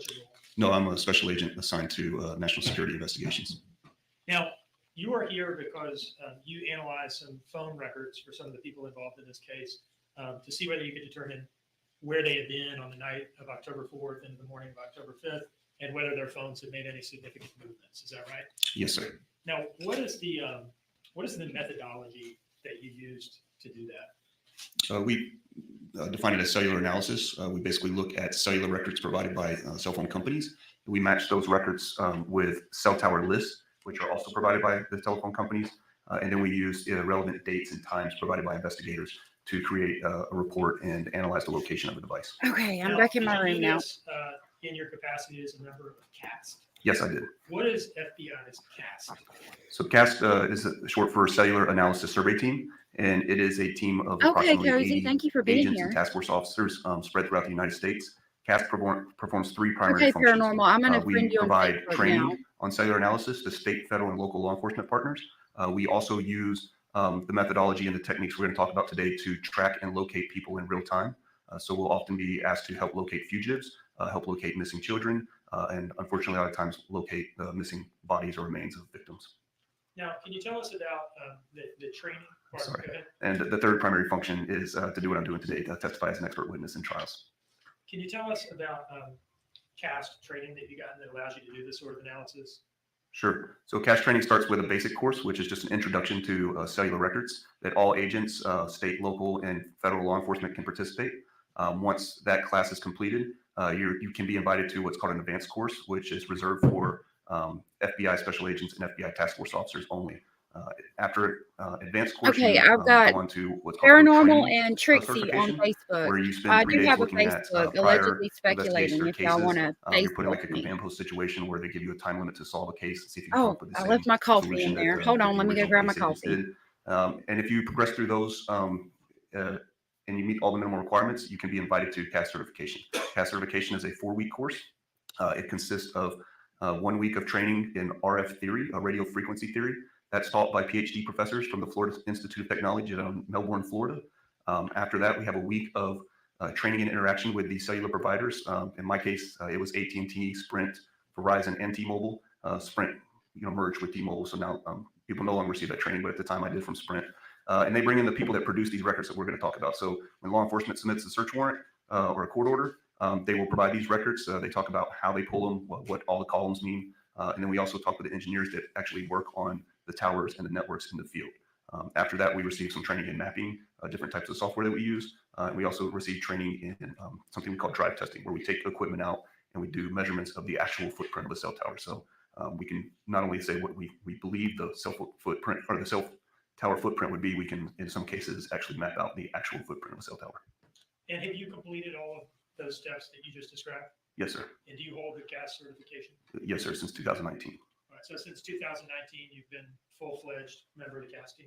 Yes, I received the training, and we receive an annual recertification, which is 24 hours of training every year, generally consisting of those same things. We bring the carriers back in, they provide any updates to any of their records, and then we also receive training from other companies like Google, Apple, companies that provide other location-based services. So aside from the training to do this type of analysis, since 2019, have you gotten experience actually employing this in cases? Yes, I actually use this in my own cases. That's how most people become a CAST agent. You start using some of this technology in your own investigations. So I use it not only to help other agents or investigators with their cases, but I also use it daily, weekly, monthly in my own investigations. And have you testified about it in court before today? I have. About how many times? 19 times. And have you been accepted by courts as an expert witness before? Yes, all 19 times. Your Honor, at this time, I would offer Special Agent Corley as an expert in the area of cellular analysis. Objection. The witness is accepted as an expert. Now, in this case, did you receive a request or perhaps a series of requests from the Savannah FBI office to conduct this sort of analysis with respect to some cellular records that they had obtained? Yes, sir, I did. And did you receive cell phone records from Taylor Burns of the Savannah office? That's correct. Did these records include a set of phone records for a number identified to you as that of the defendant, Leilani Simon? Yes. Did they include phone records for a number identified to you as that of her boyfriend at the time? Yes. Did they include cell phone records for a number identified to you as that of a brother of hers that was living in the same house during the relevant time frame? Yes. And did they include cell phone records for a person identified to you as the father of the missing child? Yes. Once you had these records, what did you do with them in short? So once I receive the records, first I do a check to make sure they're original records received from the phone companies. Nothing is out of the ordinary. And then I take the records and match them with a cell tower list. The records will provide you, in this case, we specifically use Time to Get Advanced records. They provide you with the tower used, the sector of that tower used, and then the distance from that tower. So we're able to provide a general location of where a device is located. So I use those records and then produce some maps and a report showing where the phone was located during that time. You mentioned you produced a map. Okay, I've got a situation, so let me explain this real quick. My neighbor went to go see her chiropractor. Her tire popped, and now she's got to get a tire, and she's going to be gone for 2 hours. So I'm actually in my nightgown. I've got to get dressed, get my youngest child. We have to go in through the window and turn on her air conditioner for her animals in her house because her animals are there, and she thought she'd be right back, and the air conditioner's not on. I'm explaining this to tell you I'm going to be gone for just a minute, but I'm going to let this play, and I'm going to leave y'all here with this. This is Court TV, by the way, and this is the Leilani Simon trial. So I'm going to mute, and I will be back in less than 5 minutes. Prepared a presentation detailing your findings. Yes, sir. And do you believe that presentation will aid the jury? Right, Abellis? It's a crazy Monday Do you see morning it right already, there? but we got this. So I'll be right back. Can you tell us what that is? This is my report. Your Honor, at this time, I would offer State's Exhibit 64. No objection. And I'd ask to publish it to the jury.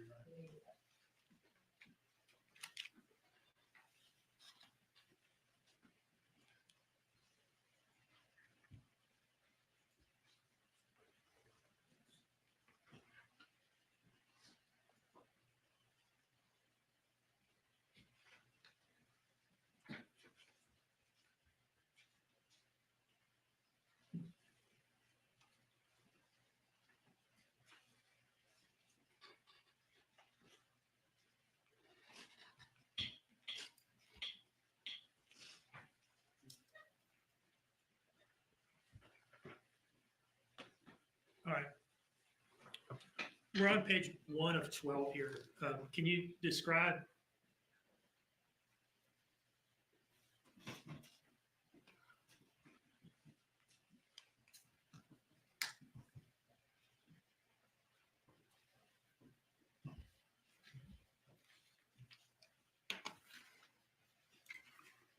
All right. Can you describe the contents of this first page here? What are we seeing here? It's just a title slide with the 4 phone numbers that are included in the report and the date that the last edit was made onto the report. Okay, so the top number, that would be the defendant's, right? Correct, 5275. That 910 number, the second from the top, would be that of her boyfriend. Correct. And the one below that, another 912 number, would be that of her brother, right? That's correct. And then the last one would be that of the child's father. Correct. Moving on to slide 2, can you tell us what we're seeing here? Yeah, this is just an introduction that describes that methodology that I just spoke to you about. We take cellular records, tower list, and then the relevant date and times that are provided to us by investigators and produce a report using those data sets. All right, moving on to slide 3, what are we looking at here? So this is just a general picture of what a cell tower looks like. We've all seen them around. The most common one is going to be the one in the far right corner for me, the one that's labeled a monopole tower. That's the most common one, but they can also be a cell tower can be on the side of buildings. You would probably see that in the Savannah area. And then also based on certain statutes or regulations in certain cities or municipalities, they have to be hidden, but this is generally what cell towers look like. Moving on to slide 4. Yeah, so when you see that cell tower that's actually on the pole, a lot of people think of the pole or the apparatus as the tower, but the tower is actually the boxes that are on top of the poles. And in most instances, about 85% of all cell towers in the United States are configured in a 3-sector pattern. They could be configured in others, but by far the majority are 3 sectors. In this presentation, all of them are 3-sector towers. And what happens is the companies divide up the towers in those 3 sectors to service each side of an area. And they're generally divided in, you can think of a 360 degrees covers the full circle, and each sector is divided up into about 120 of that. So if you think of it as pie slices like it's illustrated on this map, each sector serves that general area. So this diagram is, we're above a cell tower looking down on it. Correct. Yeah, these little gray boxes here are the antenna arrays. Correct. We were seeing in the last picture. Yes, sir. That would represent the actual towers, what's transmitting that RF frequency or receiving that RF frequency. Okay. So each tower, 3 sectors, about 120 degrees each. Yes, and in the records, the tower list that I referenced earlier, it will tell you the azimuth of that sector. So the azimuth is the direction that the center of that sector points at. So in this orientation, one sector has an azimuth of 0, which is true north. Sector 2 has an azimuth of 120, and Sector 3 has an azimuth of 240. And once you know those, you know how to orient the pi wedge on your map to show which direction the tower is pointing. And when a set of cell phone records says that a phone was sitting on a particular tower, does it also say which sector of that tower? The cell phone records will, and you have to then refer to the tower list to find the orientation of each sector. Slide 5. So this is just in general narrowing down what you're going to see on the slide is one sector pointing towards the azimuth and covering that 120 beam width. We like to point out that the shaded arc is not the coverage area of a tower. It's just to help you orientate towards which direction that tower is facing. Okay. In other words, the coverage of this sector doesn't end where the red shading ends. It's just a visual aid to show you which direction. Correct. And it's helpful when you have multiple calls bouncing off sectors. So you know that these two were used and the third one wasn't. So. Slide 6. So this is what the sector will look like on a map once we determine that a call activity or network activity has happened on that sector. And we've put it with the azimuth, and so you can see the general area. And what you'll also see on the maps are neighboring towers. So in this one, you have a tower here to the north, and we're able to use that sector and that beam width of 120 degrees in relation to the next neighboring tower and figure out a general area of where a cell phone would be located based on the tower coverage of that area. Slide 7, timing advanced explanation. What is this? So timing advanced is engineering data that the cell phone companies use to help optimize their network. So if you were to call in and say, I'm having problems with my cell phone, probably the first place they would look is the timing advanced data.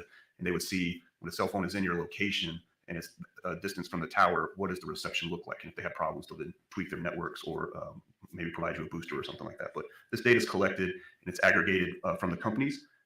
This is not, it can be collected when your device is doing nothing. As long as your device is powered on, timing advanced data can be collected from the network. And they use a measurement of time, how far it takes, or how long it takes a signal to reach the tower and then back to your phone, and they're able to calculate that into a distance. So now with timing advanced, we have the sector, which is 120 degrees, the direction it points, and the distance from the tower. So on the map, this curve represents the location of that device.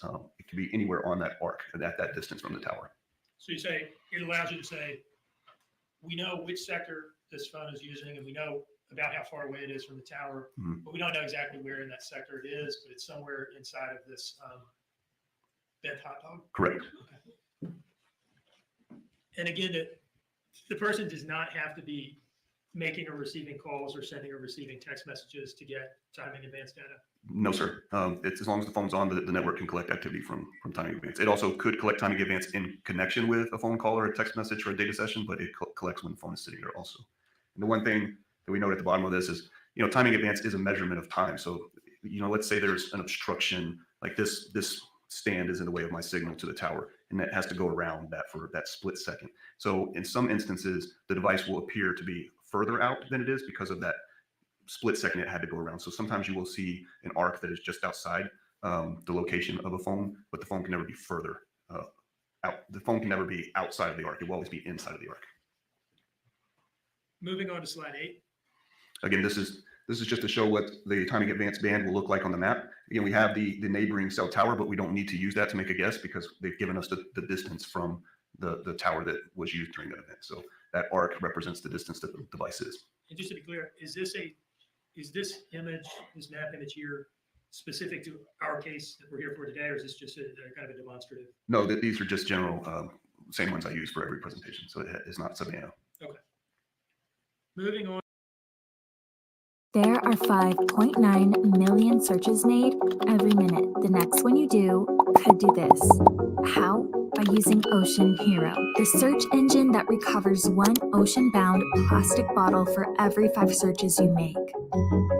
By searching the web just like normal, you contribute to cleaner oceans and supporting communities in extreme poverty that have no access to waste management with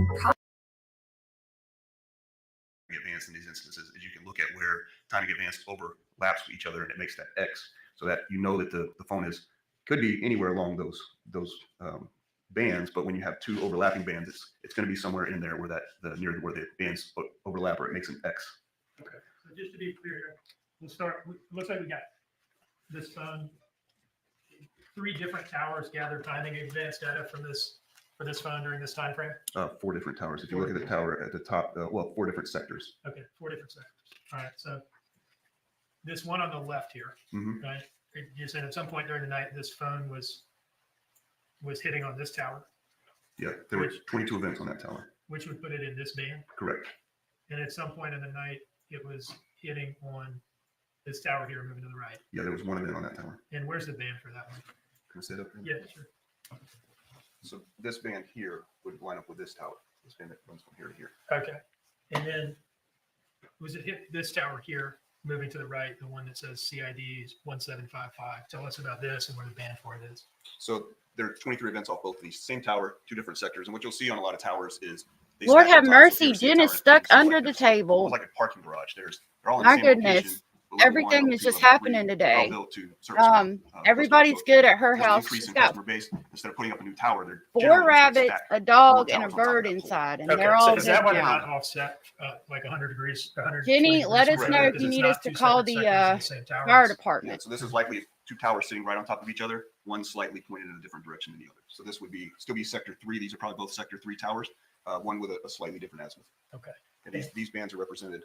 You can see the one, so this one that's a little to the right, these 2 bands here that go and stop a little bit short, and the one that's pointed up here starts here and goes down to here. Okay. And you're saying it's the intersection of these bands where that phone would have been during this time frame? Correct. During certain time periods, you can see if, for instance, if there's a call, I think there was a call at 10:48 on this band, and then there's a call 30 seconds later on this band. Well, you can't be here on this band and then here on this band in 30 seconds. So you have to naturally start looking at where do these bands overlap, and you can start narrowing down the location of where they could be within those bands. And then you can just look at geography, like there's no roads here, there's no roads over here, there's no roads here. So you can start eliminating so many places on timing advance and start narrowing down to where it's likely at during that time. Is it your opinion that this phone appears to have been in the area of 535 Buckhalter Road for the entirety of this time frame here? The timing advance data would be consistent with it being at that location for the timing advance data that I have Right, through the night. through the night. They started at Y'all, the speculating 10:30 families and got ended at issues 5:49. today, but we're gonna all be Did you all see any right. indication We that got the each phone left the other. residence? No, this is all the timing advance data that we had for that telephone. Moving on to. Jenny, you good? You out from under the slide table now? 10. This would be the same, generally the same time frame before the brother's phone, right? Yes, this one's at 11 instead of 10:30. That was the first timing advanced event, and then this one went to 9 a.m. Originally, we did some different analysis on the last phone to show where the phone went after 5:49, but this one was in the same location until 9 a.m. And so again, we're looking at where the bands intersect to tell where this phone appears to have been through this time frame. Yeah, so these were both Verizon phones, both using the same towers, with the exception of that one event that happened on one other tower from the last slide. These are the same towers, same timing advanced measurements, all lining up with being consistent with servicing that resident. And do you believe that the timing advanced data that you looked at for this phone is consistent with the phone having been at 535 Buckhalter Road for during the time frame on the top of the slide there, 11 p.m. to 9 a.m.? Yes, these timing advanced bands would service that area. Did you see any evidence in the timing advanced data through your analysis that this phone? Okay, because if I had to call 911, I'd have to tell them that I just broke There were in the no timing neighbor's advanced house, events but that that she would enable asked that. me. So I might get in trouble. So I'm glad I don't have to call 911 for you, Jenny. Moving on to slide 11. This would be cellular analysis for the child's father's number. Is that right? All That's the what was animals described and to all me, the yes, sir. people in the speculating family are safe now. We're all good. Up near the South Carolina Georgia line. I would have to look closer at I'm not familiar with up near Sardis, Millhaven, that area. What's that town? What's that town in the top left of the slide there?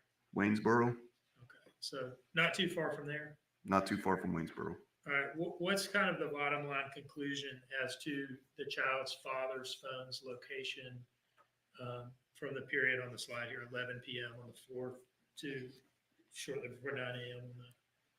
on the Yep. 5th? All the phone data and timing advance indicated that that phone was up in that area near the Georgia-South Carolina border for that Any entire time period. I'm sorry to interrupt you. Any indication that it came anywhere near Savannah that night? There were no records indicating that it was anywhere other than these locations. Now, we've come to the end of the report, but let me ask you this. Did you also do the same sort of analysis with respect to the defendant's timing advance data? Yes, I did. And did you also look at her Life 360 GPS data as well? Yes, I did. To keep it simple, I'd just like to refer you to some things that we've already heard from Taylor Burns. Okay. And let me ask you this. You originally had slides pertaining to her, right? I did. And is it fair to say that there were more of them and that they were more complicated because her phone had made a couple significant movements from the house during that night? Yeah, there were several slides. I don't remember the exact number, but I think probably 10, somewhere close to that, with additional data, with a lot of timing advanced and a lot of movement of the phone. Now, to keep it simple, I'll just ask you about your review of Taylor Burns' screen capture videos of his GPS plotting. Okay. Did you review a screen capture video of Taylor Burns' GPS plotting from the defendant's phone in Life 360 records, showing that phone making a movement first to a Circle K and then later to a location identified as her drug dealer's house? Yes, in my original analysis, they provided some other phones and another location, and the phone was consistent with moving towards that area. Okay. And after reviewing that screen capture video produced by Taylor Burns, I've can you wondered tell if us they whether went and your arrested the drug analysis dealers after of this that because they movement, had all which the was like information. phone records and Life 360 records aligns with the product that Taylor put together? Yeah, so the Life 360 GPS coordinates are Well, actually hold on. going to be more Let me specific, invite y'all but on the timing panel if advance anybody lined up wants with to the join same me. pattern of movement as the Life 360 records. Did you also look at a screen capture video of GPS plotting that Special Agent Burns did, showing a movement by the defendant's phone to the Azalea Mobile Home Plaza, remaining there stationary for a short period of time and then returning to 535 Buckhalter Road? Yes.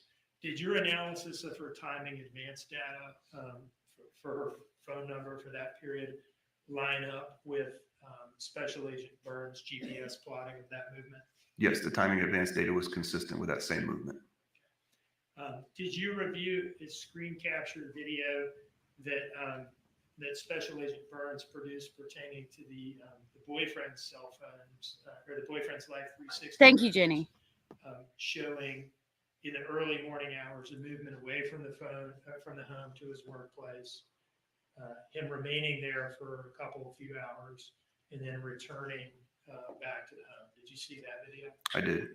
And did your timing advance analysis for the defendant's phone record, for the boyfriend's phone records during that time period line up with what Special Agent Burns had produced in the way of GPS mapping for that time period? Yes, it did. Okay. One moment, please.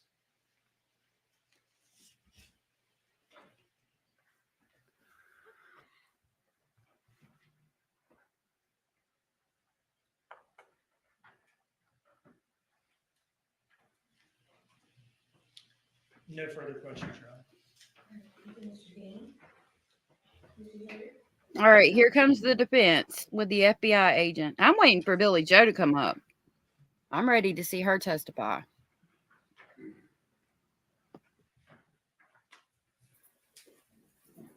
Special Agent Corley, you said you've been with the FBI for 13 years? Yes, sir. And I assume, and I'm just trying to figure it out. Did you work anywhere before the FBI or were you in school? No, I was a captain in the United States Air Force. Okay, and how long were you a captain in the Air Force for? 9 years. Well, I'm sorry, I was a captain for 5. I was a lieutenant for 4. Thank you for your service, Special Agent. You're right, Let's Abellis. go back to your Jenny, I don't know about that illustration, 360 if I app. could. App. I don't know Just if to I'd see like I it can tracking me everywhere I make went. sense of what it's saying and what we're trying to say with it is. Yeah, I can't the deal with them sectors either. I don't like kind them. of give you a wide, broad swath in which a phone is pinging off of that tower, right? Ping to me means a different thing, but yes, it's a general directional. RF frequency doesn't stop at a line on the ground, so it's more of an ambiguous like shape, but it is a general representation of that tower's coverage. Right. And all I'm trying to get at is when I say pinging, I mean, it's the phone is interacting with the tower in that sector in some way. Yes, there's a date and timestamp of an event that produces that record. Right. But all that record really produces is that there's been interaction with that sector of that tower with that phone, correct? Yes, sir. Okay. So that's all I'm trying to get at. So with regard to the boyfriend's phone, it says here that there were 22 events. It looks like off of the tower near, this is off page 9 of your report. There were 22 events off the tower near the Sky Zone trampoline park between the hours of 10:32 and 5:48, correct? Yes, sir. Okay. And the analysis and the data that you got, does it tell you what those events were, or does it just tell you that there were 22 events? So these were all timing advanced data. So there were network interactions. So there was nothing that the phone was doing. There was no calls, no text messages, nothing like that aligned with this timing advanced data. These were all network measurements. So it's just saying that this tower and this phone are interacting 22 events in this time frame. Correct. Okay. And really, the next question I have is, and then it has one event from the other I tower hope she closer to Hunter testifies. during the same, I guess at 10:57. That's correct. Yes, sir. Okay. And that Billy event, Joe was is that a timing her advance mother. event, or was that a phone call, or what was it? These are all timing advanced events. Okay, so it didn't register the phone call, correct? This does not require any user interaction with the phone. Right. And so this particular, at this time frame, is pinging off of, I guess, an adjacent tower, correct? It is pinging off a neighboring tower. Yes, sir. All right. And the other tower to the top right of that has the 23 events, let's say. Yes, sir. Okay. Don't know, just asking. Would that tower encompass the other events, or are these separate events? These are all separate events. Okay, so the total events that you looked at for this time frame would be 23 events from the one tower, 22 events from the Sky Zone tower, and one event from the Hunter Army Airfield tower. Correct. Okay. So, and that, again, it's just timing advance events. It doesn't require anything from the phone or any interaction. This is just the phone and the towers talking, correct? That's correct. Okay. Now, my question is it looks like and I'm horrible with math, so correct me if I'm wrong. There's a total of 46 events in this time frame for this particular phone, right? Yes, sir. And it's all just the towers interacting with the phones, correct? Correct. So is it normal to have the towers switch like that? Yes. Okay. So it's nothing indicative of anything other than it's just switching between the towers. Yeah. So if you were making a phone call or using a text message or using your phone for a data session, the phone is selecting which tower it's going to use. And in most cases, not most cases, in all cases, it's going to select the tower with the cleanest, the best signal. Most of the time, that's the closest tower, but not always. But in these events, these are just network measurements. So the measurements often, they don't even have to be a usable cell phone signal. They're just measuring the distance of the devices, taking and saying, well, what's this phone look like when it's at this distance from this tower? And then they aggregate that data to do whatever engineering they need to do with it. So it doesn't matter what the phone's doing, and it doesn't follow the same rules as we wouldn't say if we didn't have the distance from the companies that tell us how far it is, this would be not usable, because then it would just be like, well, it's bouncing off a bunch of different towers. How do we know where it's at? But because we have the distance, we can use it, even though it is using multiple different towers. And that's kind of what I'm getting to is let's assume the phone's stationary and hasn't moved. Mm-hmm. the analysis that you're doing, it's these phones and these towers are doing their own thing, determining which tower to use and which signal to use and how to bounce back and forth with little or no interaction from the user, correct? Okay, paranormal. I will Right. check them and Not then always I'll correct, post but in them this particular case, that's on correct. the community wall for members only. And that being said, Hazel, the I'm playing now. analysis doesn't ever actually say who is in possession or carrying or using the phone either. No, You have- I can't tell you that. No, sir. Right, and you have to look at other things. So they're correct? showing reasonable Well, doubt I mean, again. I would say there's probably never an instance where I could say 100% that person had the phone unless I was sitting next to them and watching them use the phone. So it could be picked up by somebody else. But yeah, I can't determine who was using the phone. That's all the questions I got. Thank you, Mr. Porter. Is there any reason to hold this witness?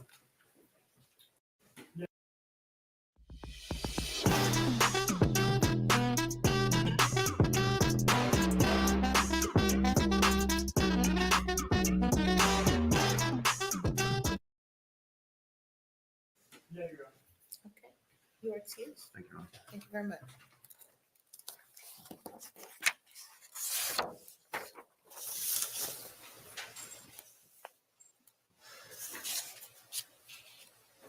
State may call us next witness. Special Agent Snyder.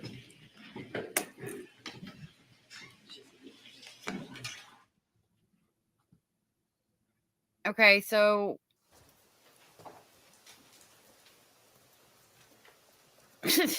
I've never been to Menards, Trixie.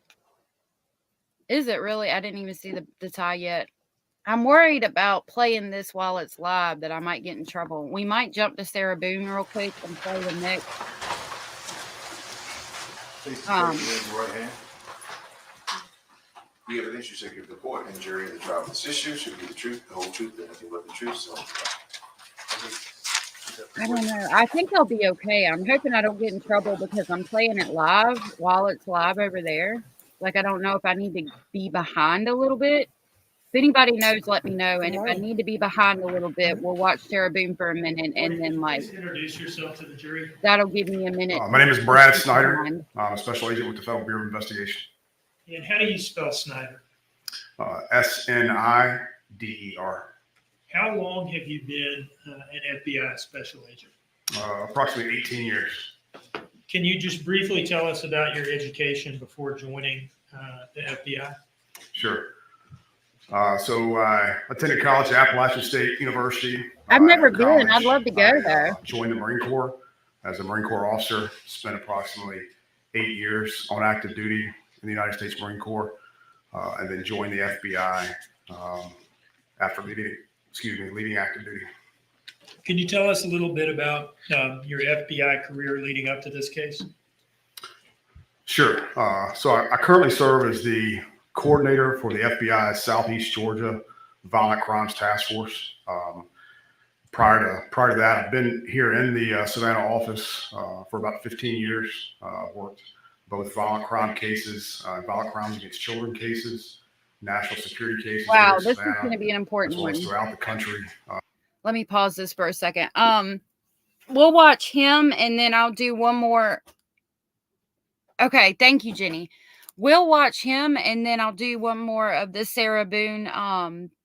I'll try to finish out the day one of the Sarah Boone trial and then I'll have to go. But we'll watch this one together and then we'll get caught up on the Sarah Boone and we'll be good. And abroad. Now, I've never heard of on Menards. October I'm in North 5th, Carolina. day one of this investigation, did you become involved in investigating the disappearance of Quentin Simon? I did. Can you tell us a little bit about how you initially became involved? You know, the phone call or the conversation or whatever it was that brought you into this? Sure. On our task force, we have a intelligence analyst with the Savannah Area Regional Intelligence Center. On that October 5th morning, we got an email from that analyst advising us of a potential kidnapping, abduction within the county. So upon receiving that email, I reached out to Detective Lemons with the Chatham County Police Department just to offer the services of the FBI. At that point in time, they really didn't have a clear picture as to what they had. So approximately an hour later, Detective Lemons called back and said, this is Oh yeah, though. I love this stuff. I love watching trials. It's offers to be effect on the listener, Your Honor. How did you become involved? I got a phone call. That's admissible. Not what she said. She can testify about the effect and tell what she said. You may want to rephrase your question, Mr. Dean. After getting this phone call from Lemons and getting kind of a big picture of what was going on, did you respond to the Chatham County Police Department headquarters? We did. All right. And when you got there, what was going on? Detective Lemons was starting the initial triage of interviews, gathering the individuals that were at the residence at the police department. And on that day, you participated in a series of interviews of the defendant, Leilani Simon? I did. And you were paired up with Detective Lemons for that, right? I was, yes, sir. There were some other federal, local interview pairs that day as well, correct? That's correct. All right. We've seen a lot of this interview footage from October 5th, but I'd like to ask you a few questions about it. I'm not going to play it all back. At this time, had you received any particular training in interviews, interrogations prior to this day? At this time, an 18-year career, I've done a lot of interviews. Yeah, I like interrogations. The FBI, like many law enforcement organizations. I like interrogations. I like the body cam footage stuff that we can get. All that stuff. Has numerous techniques, sophisticated techniques that we rely on throughout the course of investigation. But I would say the technique that moves the needle the most is interviews. And this particular investigation, we've done a lot of interviews, and I'd say really we have to let the interviews tell the story in this investigation. Now, I'd like to ask you a couple questions about the defendant's demeanor during these October 5th. No, she's in jail, Demeanor, her Abelis. tone, her volume, okay? Was her demeanor, tone, and volume, was it consistent throughout these interviews, or did it change from one thing to another at various points, or what? I would definitely change. Calls for opinion. Senator, the witness personally observed her demeanor, tone, and volume. This is not a matter of opinion. It's a matter of personal observation. Can you state the question? Did her demeanor, tone, and volume, was it consistent throughout these October 5th interviews, or did it change at times? I'll allow that. Her demeanor was In a inconsistent, erratic. Pumpkin purse. I'll post a the picture of that for you guys responses- today too. I would characterize as shallow emotional responses, and that on a dime, there would be crying with no tears, and then moments later, without really any transition, it would go to a normal conversation. Now, what would cause, what sort of lines of questioning would cause the crying with no tears and the increase in volume and rapidity of speech and things like that? Paranormal. When I've would got that to. happen? Anytime I got to download my Facebook Messenger, and then I should be able to see your picture of your cupcake to get that loaded. So I'm working on that now. pattern of questioning, pressed her on a particular issue she was uncomfortable with, that's when the defendant would become erratic and behave in that manner. Now, I'd like to ask you just a couple questions about her story on day one on October 5th. Did you all talk to her about a trip that she had made away from the house sometime shortly after 1 a.m.? We did. And what was her story at that time as to what she was doing there? At that particular time, it was to pay a front to for Danny, her boyfriend at the time. I'm asking you about the trip after 1 a.m., not the earlier one in the night. What was your story as to the trip after 1 a.m.? After 1 a.m., that was to go see an individual by the name of Melissa Bray to get Orajel.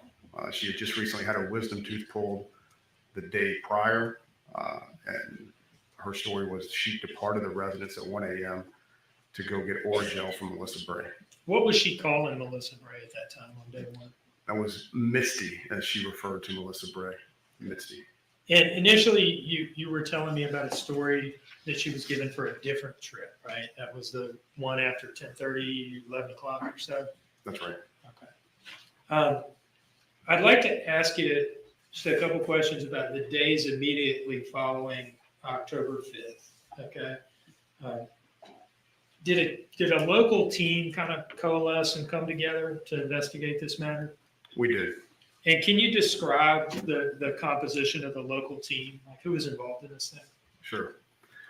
So the Chatham County Police Department had two primary investigators, Detective Lemons and I have Detective not. Noble. They were supported by a cadre of Abellas. additional investigators, supervisors. Our FBI team consisted of myself. I need to look at Special Agent that. Sullivan, Special I'll Agent, look into that. Burns. And we were also supported by, cadre of FBI agents from Augusta, from Brunswick. And then at that point in time, once we had our local investigative teams together, we started reaching out to other resources that both the FBI and Chatham County had at their disposal. Can you describe some of this outreach to other units and resources that come to mind? Sure. So the FBI has a team referred to as the CARD team, or the Child Abduction Rapid Deployment Team. So once we realized the situation at hand, we immediately sought the assistance of our Child Abduction Rapid Deployment Team. We contacted our Behavior Analysis Unit at FBI headquarters in Quantico, commonly referred to as FBI profilers. They provided a substantial amount of subject matter expertise. We'd also contacted wow. FBI Okay. CAST, the Cellular Analysis Survey Team. Maybe we could do a They were able to take a very detailed look at the telephones associated with this investigation. maybe we could do like what Eek was talking about, a character analysis on it, like for a members only live. That would be a good one to use for that. We also reached out to our CART team, Computer Analysis Response Team, and they were able to do a lot of work with a particular infotainment system within the vehicle driven by the defendant. What about the DFAU? Y'all use them for anything? We did Digital Forensics Analysis Unit. They did a lot of video, audio enhancement, specifically, video enhancement, and then audio enhancement as it relates to some of the interviews to clarify various points where the audio wasn't as clear as we wanted it to be. Can you think of any resources y'all didn't use in this case? Truly, no. In this investigation, we utilized resources in a very finite amount of time. Really, what it spanned, probably 8 days. And normally, the investigative techniques we employed in 8 days is something that we would use across a 6-month to a year-long investigation. Just to give Yeah, we'll have to to the do that. We'll monumental have to have effort, where we watch it all that together and both talk the about FBI it. and the For Chatham sure. County Police Department undertook in very short order. All in service of finding Quentin and identifying the person responsible. Yes, sir. Now, As superintendent of Guilford County Schools, Mo Green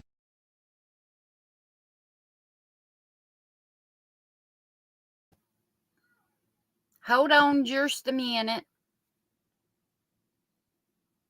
Oh, might help if I play it.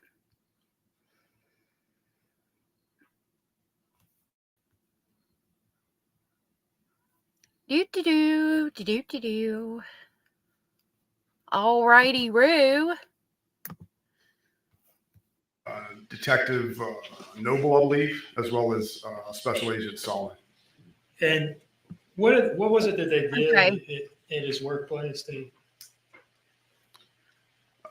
When they arrived at the workplace, they sought the assistance of Danny Youngkin's boss, an individual by the first name of David, I believe. They obtained video of Danny actually departing work frantically. You know, they could observe on the video Danny departed his place of employment in such a hasty fashion that he forgot his jacket, he forgot to clock out, and ended up encountering his supervisor as he was running to the vehicle. Supervisor. Again, showing how much he really cared for these babies and the fact that he really thought Quentin ran away or, had walked outside by himself. And this whole time he's thinking, I should have just paid the babysitter. I should have just paid the babysitter that morning. I should have just paid her. I should have known better than to leave him with Leilani. And little did he know Quentin was already gone. I can't imagine, from his perspective, how hard that would be. Described Danny Objection, hysterical and crying. He's already answered the question. He's just giving a narrative outline and testimony at this point of other witnesses. So I'd say it's here. That's fine. I agree. Right. Let me just ask you this question about the efforts at Danny's workplace. Okay. Why was it his workplace is not the scene, right? That's correct. Why was it important to you all to go out to his work and figure out what he looked like and acted like there? It was a process to corroborate the story that Danny had provided at the time. It gave us the opportunity to see the immediate reaction of Danny once he received that phone call from the defendant. So that was one of the main reasons, was to corroborate the story and get that immediate reaction, something that without that video, we wouldn't be able to have observed. Now, during this investigation, did you have kind of ongoing That's something you interactions can't fake. with Danny Youngkin? I did. Did you get a sense in interacting with him for his level of sophistication, intelligence, and so forth? I did. With that background, do you believe that he would be? Objection, Your Honor, calls for speculation. I do not believe it does, Your Honor. I didn't hear the question. Okay.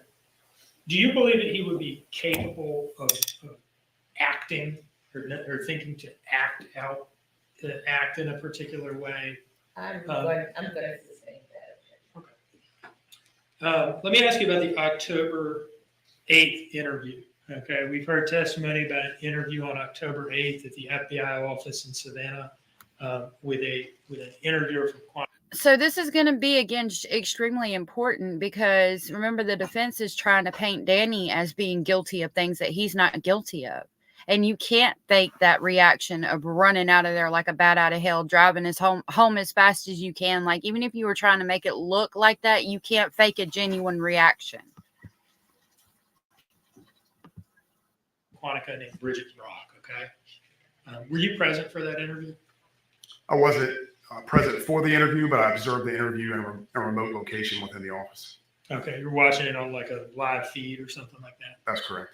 Okay. And let me ask you this about, because I don't know that I've asked anybody else this. The location in which that interview was conducted, is that in Chatham County? It is. It's at the FBI office off Chatham Parkway here in Savannah. Okay. And the October 5 interviews at Chatham County Police Headquarters, were those in Chatham County as well? That's correct, yes, sir. Okay. Is it fair to say that in the lead up to this October 8th interview with Bridget Brock, that the two most significant investigative findings were your interview with leading question. prior to that October 8th interview? Had you interviewed Melissa Bray? I had.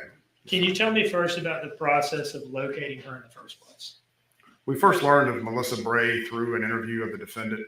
The defendant provided us information that she previously worked with Melissa Bray at a restaurant located off of Highway 17 and Chatham Parkway here in Savannah.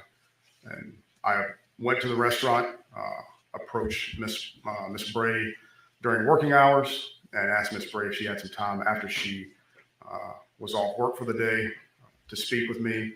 She advised that she did. She would be more than happy to speak. with the FBI. Arrived at a residence at approximately 3:30 in the afternoon of October the 6th. And what were you asking? What were you looking for from her? The main thing that we were trying to seek from Miss Melissa Bray was whether or not she had any recent interaction with the defendant. And what did she tell you? Miss Bray provided that she hadn't had any recent interaction. However, she provided text messages and, that I the can't last either, time she Billy. had contact. She has a face-to-face punchable face, with the as it's defendant been was said July before. the 5th. She received a text message or a phone call. Actually, I believe it was a text message from the defendant. The defendant said she had run out of gas, needed a gas can. Miss Melissa Bray, as well as her husband, supported the defendant in getting that gas. And then after that, there were a series of text messages on July 6th, 7th, 8th, 9th, and I believe the 13th, where Miss Bray was trying to get the gas can back from the defendant. I observed the text messages myself. There was never a response. The gas can was not returned. Wow. So really, from July the 5th, there would have been no contact Damn, whatsoever, Leilani. according to Miss Bray, between Mrs. Bray and the Can't defendant. even give the damn gas can Now, back. in your view, did the text messages that you looked at corroborate what Melissa Bray was telling you about the last time she had seen the Objection, defendant? Your Honor, comes back to opinion again. Did the text messages corroborate what Melissa Bray was telling you? Okay, paranormal. I'll post them. Second is your objection, then a bolstering, Judge. Witness has not been attacked. It's I'm not- going to allow the question. Did the text messages corroborate what she was telling you? Absolutely, 100%. Okay. Now, so that I'll was check it done out, before the paranormal, October and 8th post what I interview with can. Bridget Rock. Thank you for sending that. That's correct, yes, sir. And prior to that October 8th interview with Bridget Brock, had the Yep, it investigative just come team through. My phone obtained, just some vibrated. important video footage. We had. And just broadly tell us what that was. That was CCTV footage obtained from the Azalea Gardens trailer park. And in this October 8th interview with Bridget Brock, did the defendant stick to the Misty story? Absolutely. Now, moving forward from this, These are really that cool. night, They're awesome. I'm gonna get the them night of the posted 8th. now. I like that pumpkin this that is looks when the like it's hotel growing up. monitoring That's really operation cool. was conducted, right? I'm gonna post these now so That's that correct. everybody can see Now, them. were you involved in setting that up, or at least discussing it with Daniel Youngkin? I was And when had that discussion taken place? on October the 7th. Okay. Can you describe, approaching Danny and bringing this up, and who else might have been there for this conversation? That was an interview conversation that we had with Danny Youngkin with Agent Savannah Solomon on October the 7th at our office. We disclosed to Mr. Youngkin, to Danny at the time, the facts that we had learned at that point in the investigation.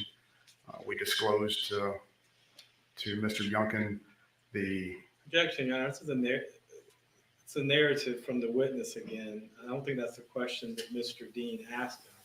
I asked him to describe the circumstances of approaching Mr. Youngkin about this operation, proposing this operation.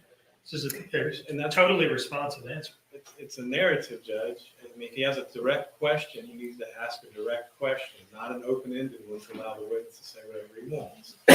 I don't think in this case it was. I'm going to overrule the objection. You can continue.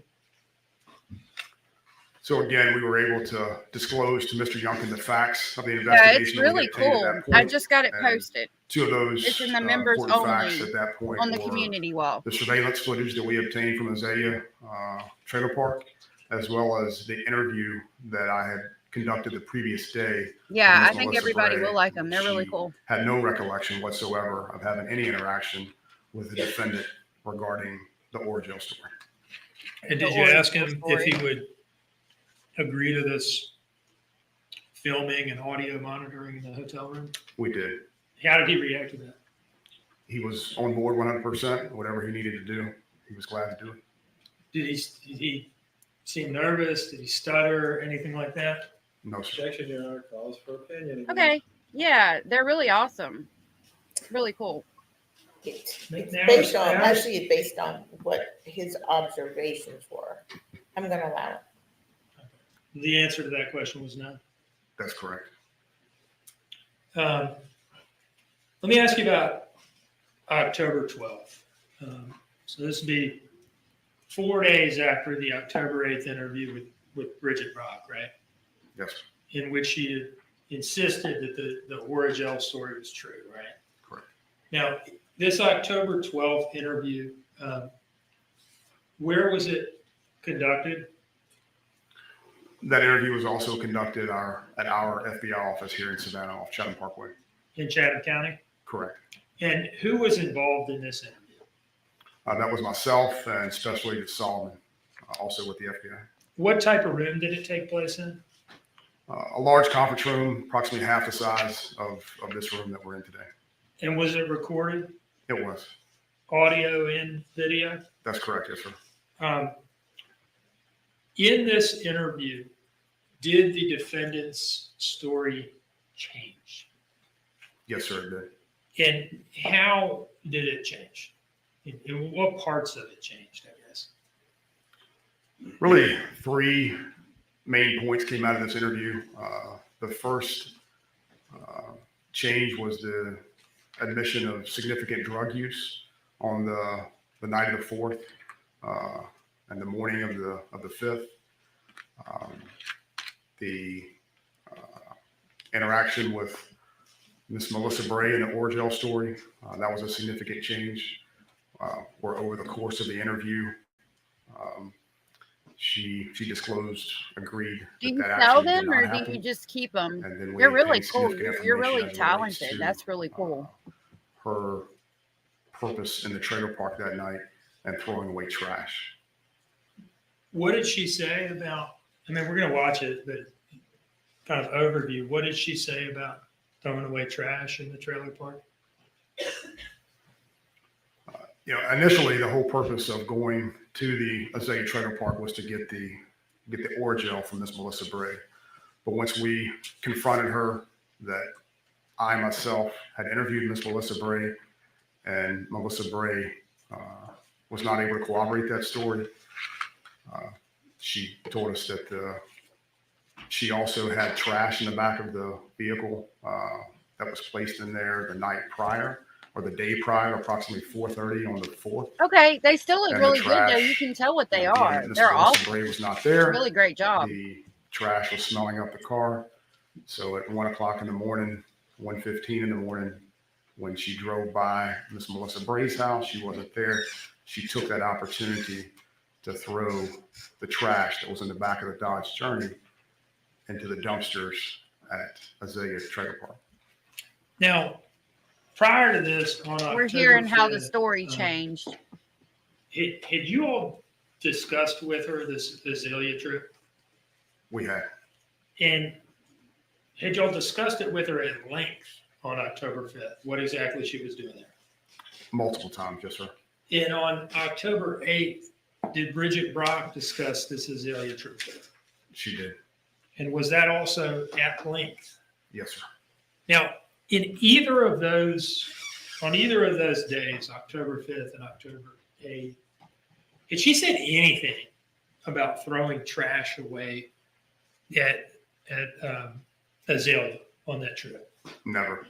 So as of October 12th, is it fair to say that this So was the first new time she's information busted from in a lie. It was. Did she talk to you about how much the trash weighed? Well, let me ask you this. First of all, what did she identify the trash as being specifically, to the extent you remember? She identified it as being shrimp pasta. That was a meal that they had thrown away from a day or two prior. Was she able to give you details on the estimated weight of the trash and the specific physical mechanics cool. of throwing it away? She was. I What got to did work she on say some about stuff those for a two craft things? fair. The weight and how she did it. I think my Halloween stuff When is we were late too. questioning her about that, this was towards the end of the interview. We asked how she threw the trash away. She described getting out of her vehicle on the driver's side, walking along the driver's side to the rear of the vehicle, opening the back hatch of the Dodge Journey, and then pulling the single trash bag out. She was asked how she pulled that bag out. Verbally, she said, "I pulled it out with one hand," but as she was demonstrating, how she pulled the bag out, she demonstrated using two hands to throw the trash bag into Oh, the we're dumpster. like family here. She also described before I love our little she speculating went to throw the family. bag in the dumpster, she opened the bag and Trigger described warning. smelling the bag before she threw the bag into the dumpster. Was she able to tell you if this really was just a bag of old food, why she would have felt the need to look inside the bag one last time before throwing it away? We asked her that multiple times in the That is a interview, weird thing to say. describing, is it normal for a person to, knowing that She said she threw the shrimp pasta away because it smelled rancid, basically, and that she looked in the bag before she threw it away again. I believe she looked in the bag one more time before she threw it away, but it was to see if Quentin Simon was for sure no longer breathing. Trigger warning, sorry. And the FBI is going to find that odd too, but when you lied to them already and they catch you in a lie, they already know. They're already zoning in on you. that the vehicle was had, What did a, I had an do? odor to it, why would you? Hold on, is it dear. normal for a person to smell the trash before go. they throw it in the dumpster? And the defendant really didn't have an explanation for that other than she was just smelling the trash before she threw it away.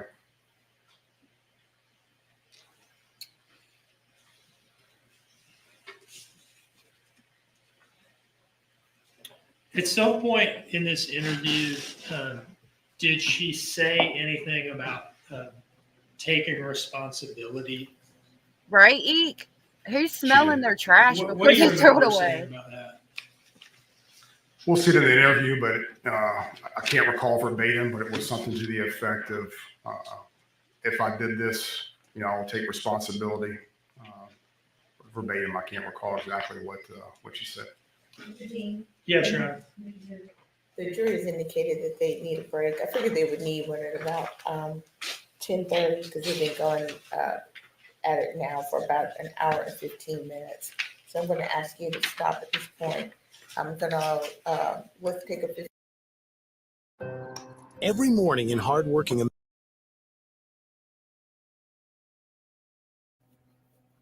All right, they're taking a 15-minute break. We're going to go back and finish out day one of Sarah Boone. I'm going to speed it up unless they're doing another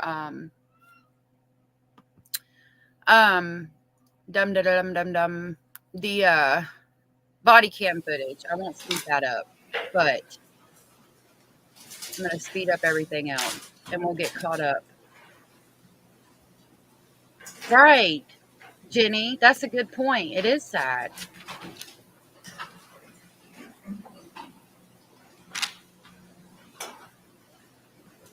She is monstrous.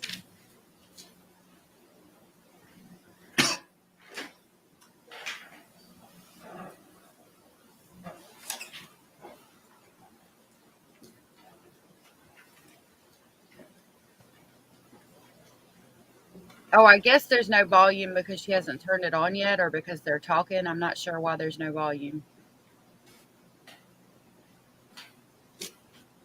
Let's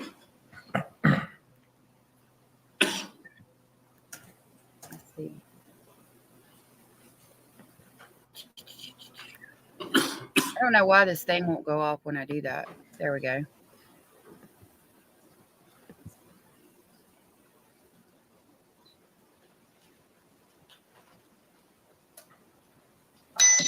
Now, again, this is Sarah Boone.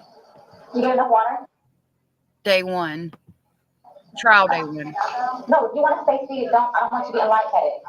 So the rest of the detectives were gonna come out and talk to you and go from there. You know what I'm saying? Hello. Get here, they're gonna ask you a few questions and then go from there, okay? All right.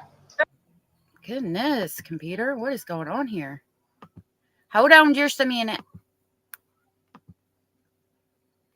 Right, sir. My name is Chelsea. My partner Scott. It's my understanding you reside here. Okay. Is it just you? Okay. She said, I'm pregnant. I ain't got time for your mess. Okay. But you reside here with George, and then your son lives with you, or lives there's 50/50. Yeah. Okay. So from what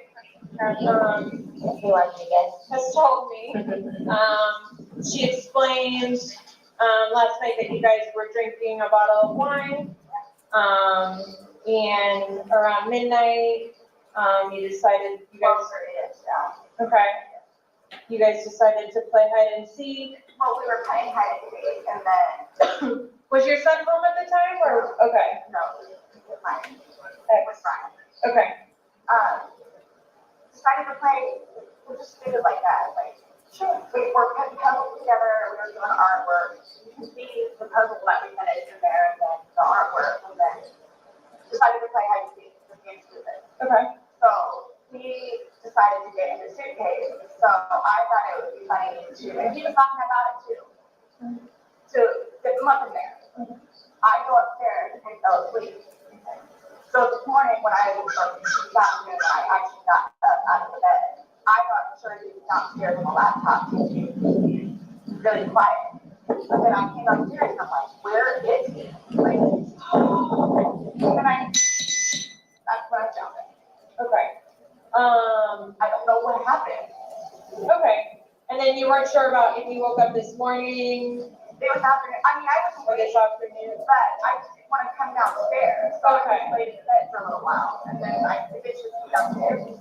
He knew about where he was, and then I was like, oh my God. So I pulled him out, and I ripped him out, and I started to try to make CPR for him. I called you guys, so I called Brian. Okay. And then as soon as he got here, which is 30 seconds on the road, I called you guys. Okay. The person on the phone had me do the concussion continually, so I can count with him until you guys showed up. Okay. And so as part of our investigation, we obviously have to go inside the house. We have to look at things. Are you okay with us going in the house and looking at things? Yes. Okay. Okay. And forensics, so we have to have our forensics crime scene investigators come out. Are you also okay with them coming inside, taking photographs and? Okay. Okay. Can I ask, is Brian, George, was he diagnosed with any kind of mental illness? Not that I know of. Not that I know of. I don't know. I mean, it doesn't take drugs. I mean, we'll have you take a bottle of wine here and there, but I don't know. Like, Notice she repeated herself twice You guys again. don't normally drink, you just drink once in a while, or? well, I'm gonna say like, okay, I guess normal drinking is. I didn't even notice that, Abella. One or two, like we're working dinner, church, here, and we'll say that's working with them. We'll say it's right there. But it's not like. Couple beers a day? I don't understand though, like, for the little bit that we had, like, not having, like, I don't know if they had a heart attack or a stroke or anything, or what happened, I don't know. So were you guys together all day yesterday? Okay. Here? Like you, neither of you left the apartment yesterday? I drove up to the before to get cigarettes. Okay. But you can walk there. Does he have any history? I know he doesn't now, but he said he doesn't. I don't know. As far as you. What about the trips to Publix? No. I mean, he's from Philadelphia, and he grew up in Philadelphia, and then he went to Massachusetts, and then from Massachusetts he came down here. So I don't really know, like, a whole lot of, like, medical history or. How long have you guys been together? Almost 4 years, like 3.5 years. You guys been living here the whole time? Yes. He's never been to the doctor or to the hospital during that time? He and his brother got into a really bad argument at one point, and had facial reconstruction. but he has been in the hospital from that, and then I talked him into going to see like the regular physician. Wow, Jenny, I didn't even know that. Regular like checkup thing, but there were no red flags. How long ago was that? The surgery or the doctor? Both. The surgery, I think, was at this point, what, 2 years maybe, 2.5 years. The checkup was probably a good 2 years too. Okay. And the suitcase is still in there? Yep, Is it normally stored down there, or did you guys travel recently? No, he was gonna start picking from, what do you call it? Donation in there, so that's why it's out. Okay, you guys did recently travel somewhere and like that? After you zipped them up, did you move the bag around and up with them all, or you just zipped it up and walked away? I was laughing about it, but I went upstairs and I fell asleep. He said after you zipped it What up. position was he in when he went in? Was he sitting on his rear end and his head up and he just kind of No, up? we feel like this is the suitcase. Like this is the head and then he's right here and his feet were down. So he was laying on his side? Yes. You just closed the flap and zipped it around? Yes. Okay. I moved our cleaning. Understand this? Okay. So he said that I needed to tell you guys about his family. Like, who do I talk to about? We're gonna do that once we walk through and see. Yeah, we're gonna. I'm just telling you, like, It's gonna be a I'm while. afraid for my life. I want you to know that. I am afraid for my life. His family has never liked me. I'm the blue-eyed white devil, is what they call me. So they've never liked me. They've never taken me in. They've never accepted me. I'll put it that way. Have you called any of them? We talked to his daughters yesterday. No, I mean, like, about this. Is that- Okay. So no one's gonna know until, we will be making that notification, so They're going to it's, tell me. okay, Do well, they live local? Yes, they're down the road. They're going to tell me. His kids are going to tell me in Philadelphia. They're going to tell me. This was not intentional. okay. They're not going to understand that. They're not going to accept it. We're gonna do a thorough investigation and we will definitely Stop it, make Sarah. sure that Stop it. you don't feel scared when we need to, okay? And my 9-year-old.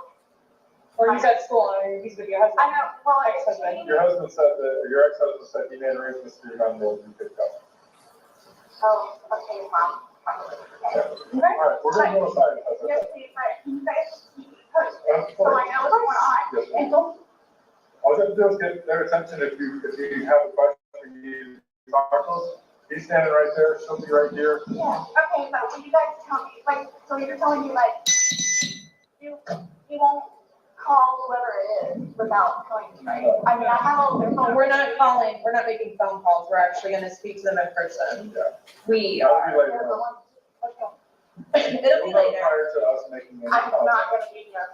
They're going They to said you're tell me. not telling them a damn thing. Let us. We'll address all of that, okay, before we leave, okay? This was, Okay? Okay. thank you. Just stay seated, okay, Sarah? I know you're panicking, okay? Just relax. I'm gonna talk to you. We'll keep checking on you.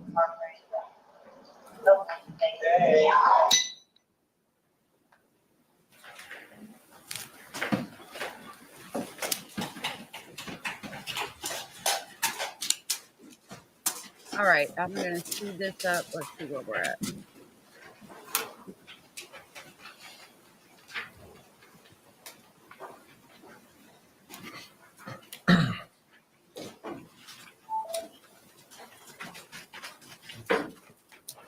While you were at the scene, did you also make contact with Brian Boone? Yes, Did you take a statement from him as well? I did. Were all your interactions with the defendant on that day captured on your body worn camera? Yes. I have no additional questions at this time. Thank you. Any cross-examination? No questions, Judge. This witness released. Yes, Your Honor. Ooh, All right, you're released, not subject to recall, ma'am. Thank you. I wonder No, if raise the press for a they're moment. mad they're not questioning these people.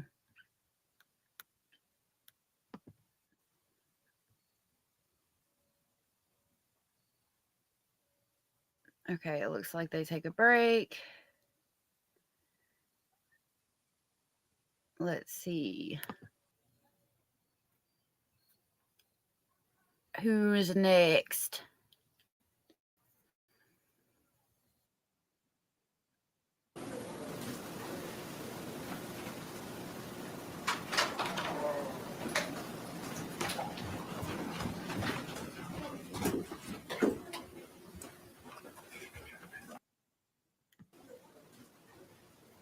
Okay, this is the forensic biologist.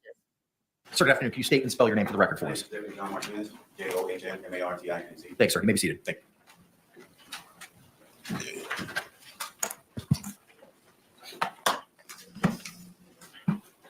You may inquire, sir.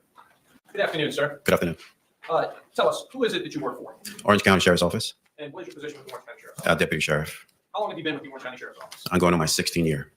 Prior to working for the Orange County Sheriff's Office, do you have any previous law enforcement experience? I do. And where was that? I first started my career with the New York City Police Department, And how long were you with the New York City Police Department? about 10 years. And what was your position with the New York City Police Department? I was a police officer. And at the Sheriff's Office, tell us, what are some of your duties as a deputy sheriff? Respond to calls of service. My primary function is the school resource officer. And is continuing training a condition of your employment with the Sheriff's Office? It is. Tell us, how is it that you became involved in this case? I was dispatched to this location. And what was this location? It was located at 4748 France Lane, apartment number 3. And is that here in Orange County, Florida? It is. And when you responded to that location, who did you first come into contact with? I came in contact with Miss Sarah Boone. Do you see Sarah Boone here in court today? I do. Could you please point to her and identify an article of clothing she's wearing? The lady sitting in the middle with the black blazer. Your Honor, may the record reflect that the witnesses identified the defendant? Record will still reflect. During the time that you were on the scene, did you have a body-worn camera? I did. And was that body-worn camera activated? It was. Were all your contacts with Ms. Boone recorded on that body-worn camera? It was. Were other deputies also on the scene at that time? Yes, And was Deputy Rodriguez there? she was. So would both of your body-worn cameras both capture some of the same time frames? Correct. Yes, Did you have an occasion to go inside of the apartment? I did. And inside of the apartment, what observations did you make? When I first entered the apartment, I noticed a Hispanic male laying on his back in looks like a small nook dining area. Later identified Mr. George Torres.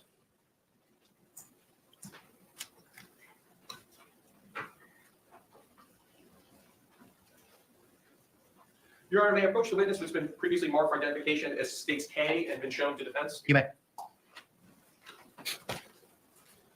Sir, I'm showing you has been marked for identification as states K. Do you recognize that disc? I do.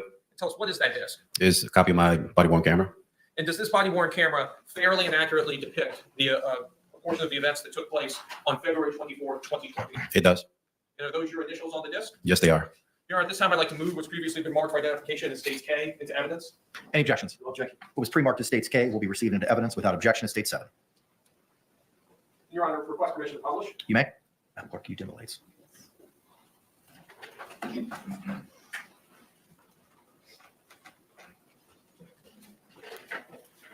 All right, I'm gonna see if we can watch this on 2X or where not 2X, but how it is right now. Because my kids are needing help with their schoolwork, so I'm gonna have to go soon.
They're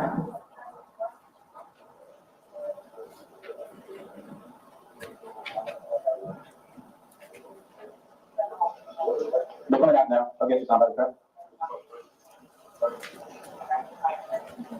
She wants to say something. She wants to go on. Okay?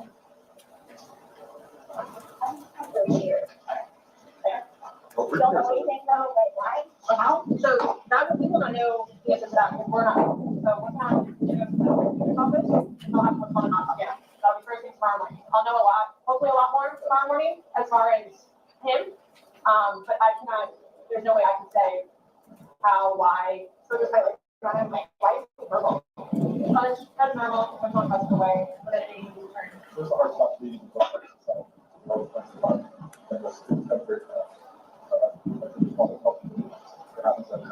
I'm like really scared. I want you guys to know that.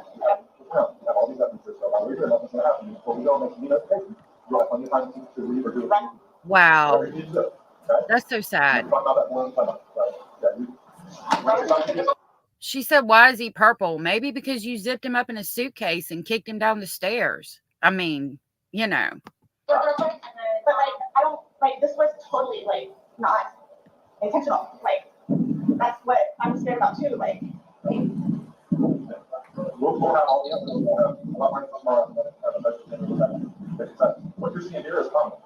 This is us coming out. Yeah, it's no real medical issue. We're going to pass away. I know. Yeah. We come out to an investigation. If you was 75 years old and if you're working this, you wouldn't be here. I don't know what it is. Exactly. And that's what we're here to find out. We should be together. The answer that you want, the answer that family I don't actually want. went to my Right. I mean, I know I can't go anywhere, but it's right. So do I just like stay out here and wait for you guys? Anybody else? I can just show up or everybody's here that needs to be here. My team's here, that needs to be here. The medical examiners will show up when we call them, but we're not ready to do it yet. So they're gonna take him, they're gonna propose take him, but that's for the end of it. And they'll be called well in advance when we're ready, but we're not ready for them at this point. So we won't be calling them quite yet. Okay? So like I said, I gotta do some paperwork. They're gonna chat with some people, and then we're gonna come back and talk to you if you're okay with that. So just give us a little bit more time. Like I said, if you don't do that. So Yeah, and you saying that, like today or you saying that is not making them think it's not intentional, like at all. Like the opposite. Once our investigation is pretty much complete here, once we leave here, we will know if you. Go into it, you know, move up. Anything like that. But how, I understand what you guys and how you do it, you know, so, but like, what do you just tell them? What do you tell Darren? Like, what's the reason why? We know that. And that we're gonna be waiting for the autopsy results, and I will get the autopsy in the morning, and hopefully the doctor will be able to give me some of what they think and see. Their numbers, they can contact them, you know. So yeah, they're gonna know what we're here, what, you know, what we're investigating, and that we're still, they're gonna think that, okay.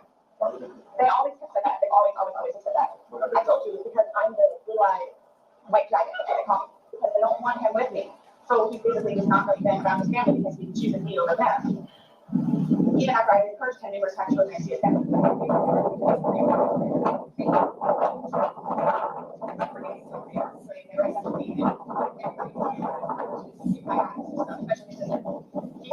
I hate that wind blowing.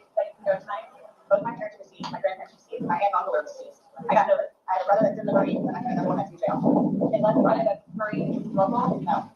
Well, he in Altamont, but I think he's doing whatever Marine he's doing. But you know the site, correct? Yeah. Does he own them? No, he doesn't. He used my house. He used the sheriff. So the only place I could go is over to Brown's house. So I don't think we have a problem with it. So That's on the camera. we're not really here. If you do not feel safe, you're not really here. You're not feeling safe. But then we're like, so I in Philadelphia. Well, she's in Philadelphia because there's gonna be a funeral, right? So that's just having like days and I'm talking right here right now. So let me do my notification. Let me go do the paperwork that I'm talking about because we can go back and forth about what it's like all day long. So I promise we're not gonna leave here. Yep, and she says she's afraid of his family, but not him. And you're not gonna say, please. I don't even know what to tell you. It's okay. Just take a seat, have some water, give us a few minutes, let us start thing, and we'll be back to the next okay? Thank you. Thank you.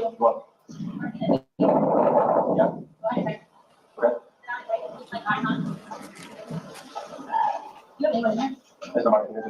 Okay, that's fine. You can do right there. Yeah. I really coming.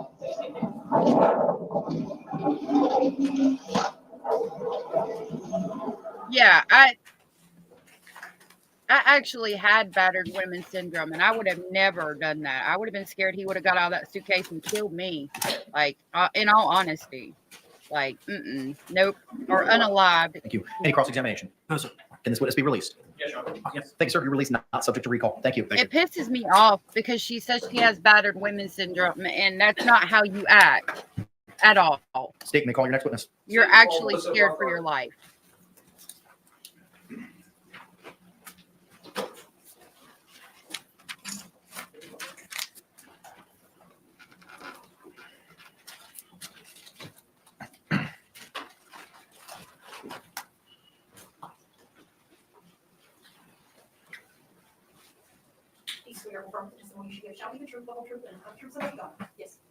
Ma'am, good afternoon. Can you state and spell your name for the record for us?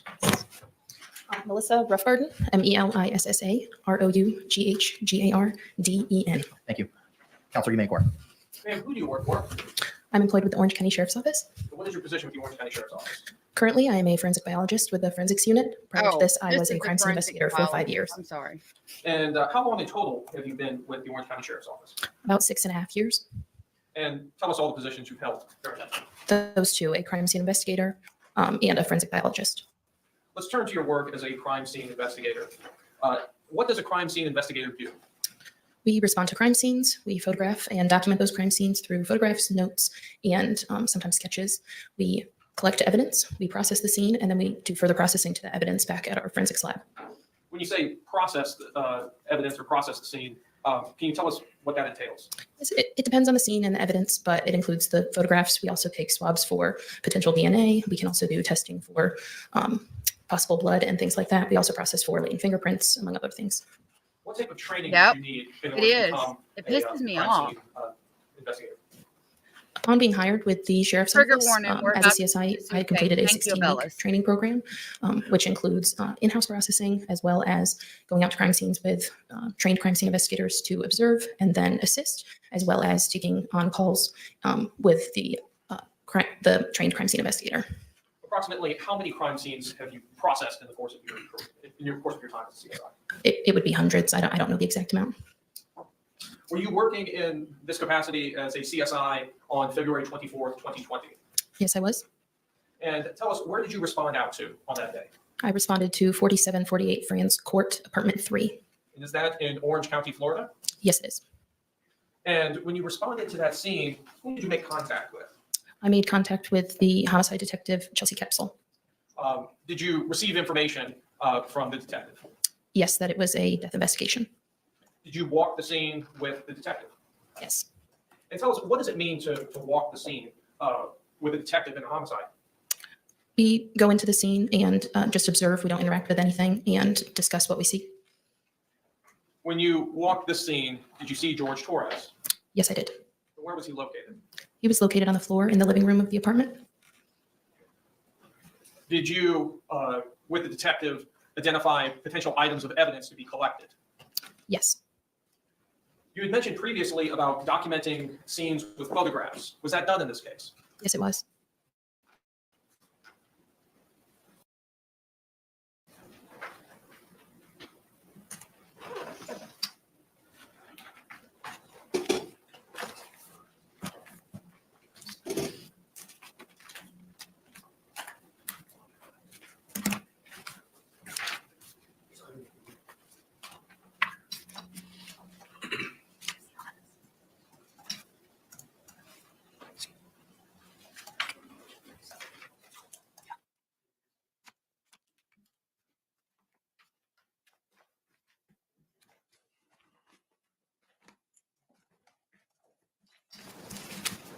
Your Honor, may I approach the witness who's been marked for identification as States M and been shown to defense?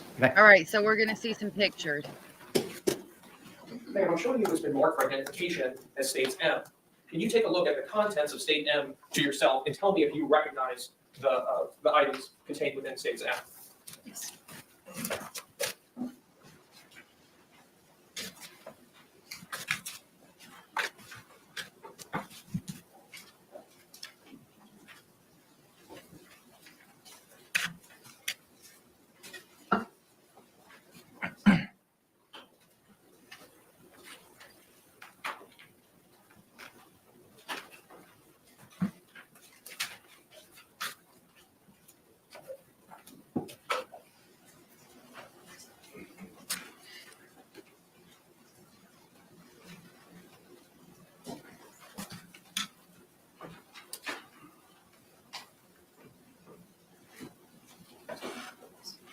Do you recognize the contents of States M? Yes, I do.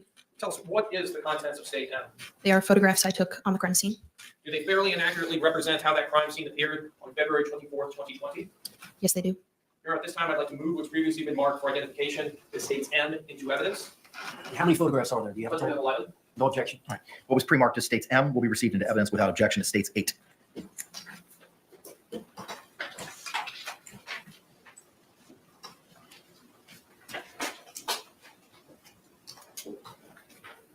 Your Honor, request permission to publish. You may.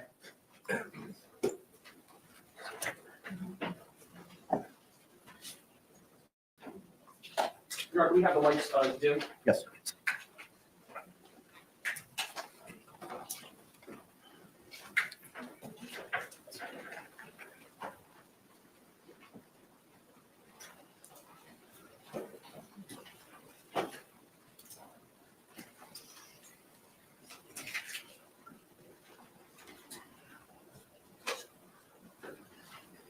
I saw that box and was thinking it's probably in there.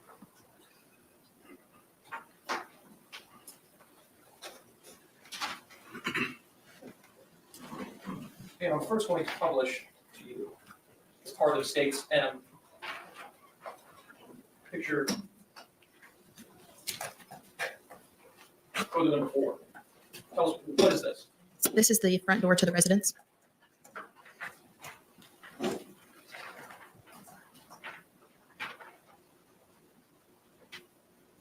States 5. This is also the front door of the residence, just a closer image to the door.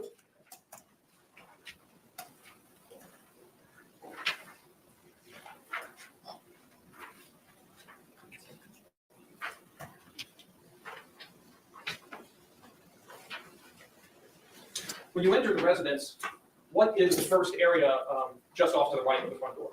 That would be the kitchen. Showing you it's been marked as States 11. Yes, so this is just inside the door. To the right, there is the kitchen area.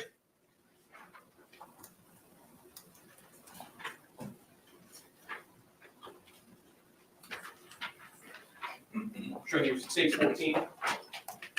Yes. What is this photo of? So this is the counter with the sink in the kitchen, and there's also the open area just above where you can see into the living room.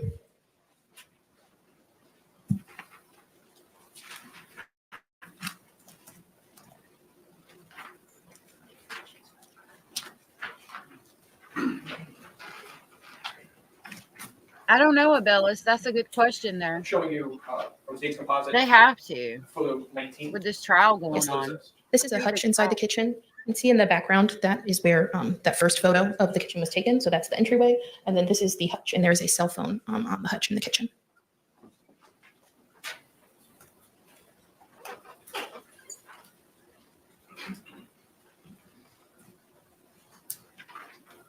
Showing you States 22. This is the trash can in the kitchen. You can also see the hutch we were just looking at there on the side.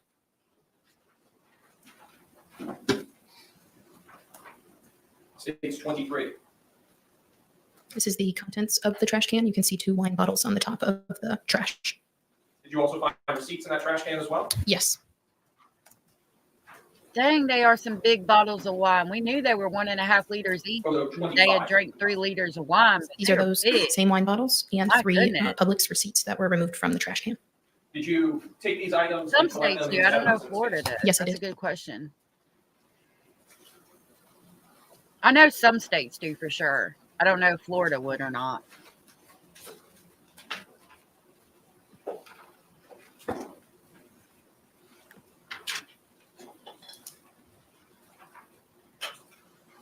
Photo 32 from the composite. Yes, this is just in further into the entryway. You can see the living room.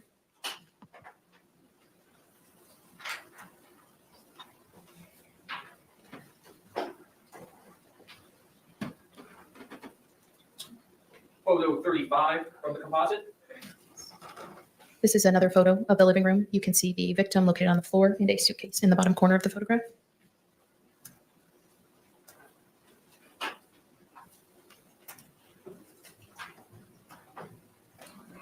Photo 36.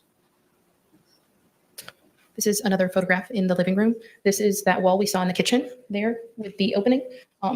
You can also see a wooden baseball bat leaning against the wall. That baseball bat collected into evidence in this case? Yes, I was wondering if they got that baseball bat, and I wonder if it has blood on it.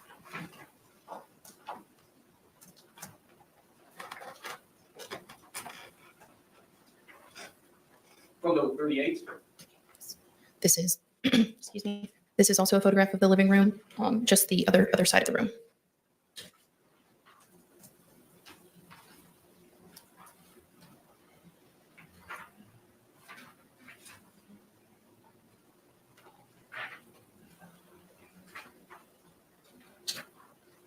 Photo 43 from the composite. Yes, this photograph was taken in the living room. You can see the stairs leading to the second floor.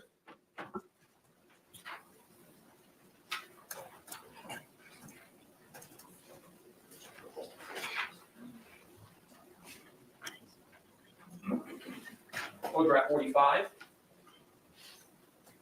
This is a photograph of the living room just from the other side of the room. You can see the front door in the middle back of the photo.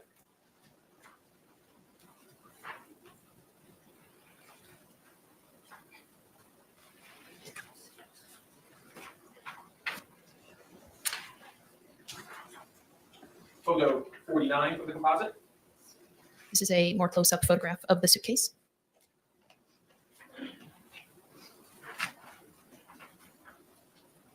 Photo 50.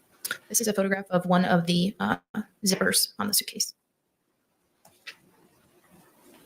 I want to give another trigger warning. Photograph 51. This is a close-up picture of that same zipper. There is no zipper pull on it. It appeared to be a small wire of some sort, the pink wrapped around the zipper.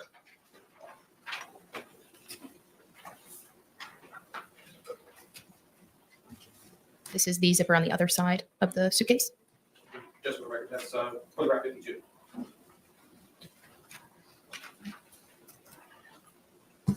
States 53 from this composite. The close-up image of that same zipper. There is also no zipper pull on that one.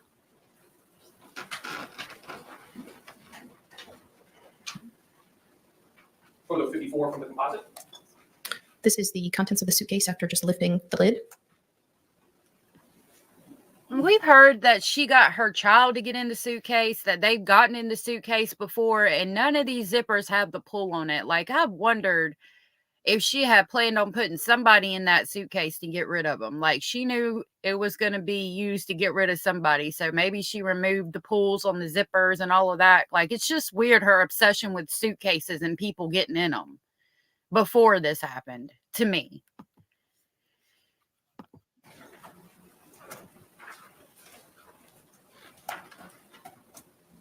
Photo 56 from the composite. More of a close-up image of the items. There were miscellaneous papers and paperwork, some clothing items, and apparent blood inside the suitcase. What items, what apparent blood was inside the suitcase? It was observed on the white cap and a necktie, and there was also visible blood just on the interior of the suitcase. Photo 57 from the composite.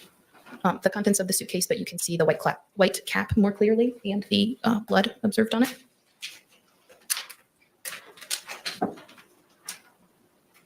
'58 from the composite. You can see the necktie with blood. It appeared to be silver multicolored. And then there's also a diazepam syringe in the plastic casing there. It was prescribed to the victim.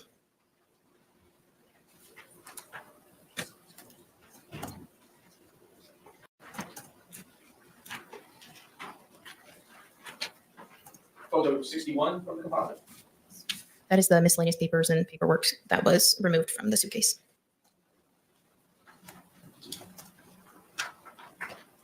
Photo 62 from the composite. That's the suitcase after all of the items were removed.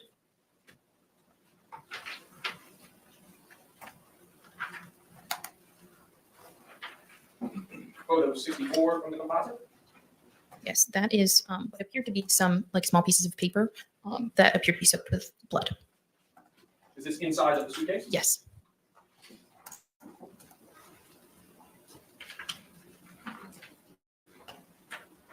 Photo 65 from the composite.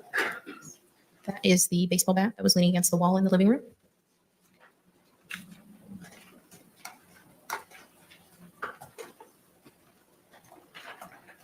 Photo 68 from the composite. This is back to the stairs to the second floor in the living room.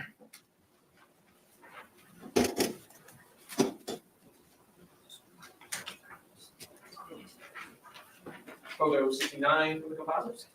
So it's moving closer to the stairs to the second floor. Photo 70 from the composite. Photographing more of the staircase.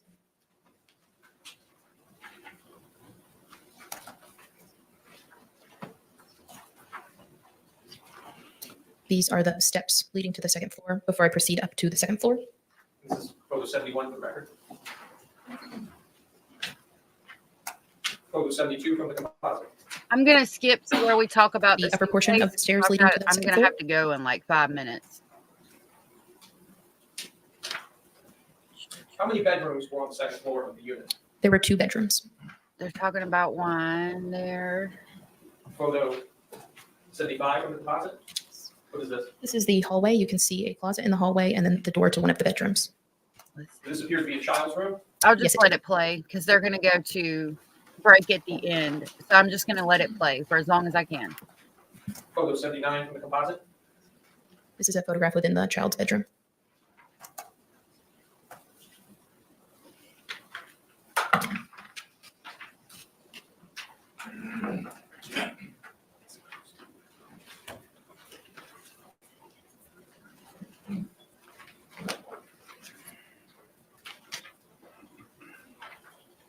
Photo 86 from the composite. This is the door leading to the other bedroom upstairs. Did this other bedroom also contain a bathroom? Yes, it did.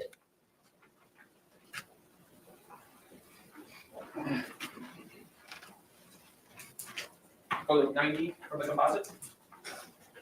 This is the bed within that bedroom.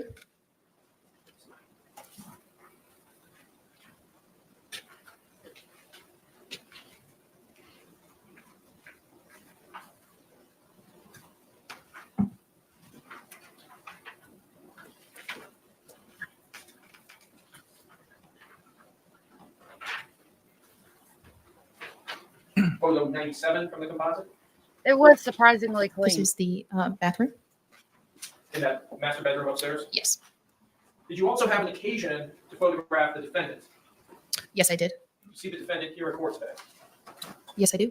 Could you please point to them and identify an article of clothing they're wearing? She is right there with a black blazer and a pink shirt. Your Honor, may the record reflect that the witnesses identified the defendant? Record so reflect. Showing you photo 98 from the composite. This is the photograph I took of the defendant. Why is it that you were photographing the defendant at this point? I collected her buccal spots, which is a DNA standard from the inside of the mouth, and it is part of our procedure to photograph that person for identification purposes. Yeah, because if you didn't, they could say, well, how do you also know that's document me?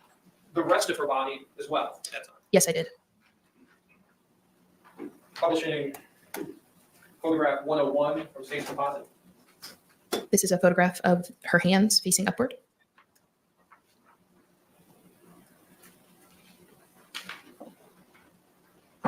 Photograph 102. This is her right hand facing upward. Photograph. They're looking for scratches. Her left hand facing upward. Photograph 104.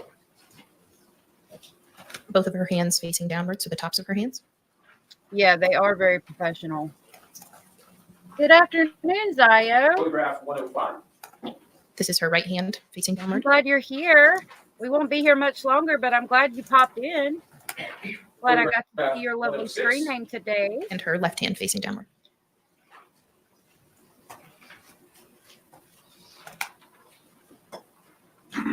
Photograph 107.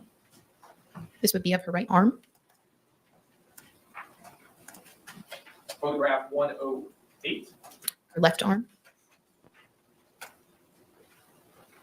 Photograph 109. Taking a lunch break. Her right arm with it Yeah, facing I gotta upward. go do that. Gotta make lunch for the children's. Photograph 110.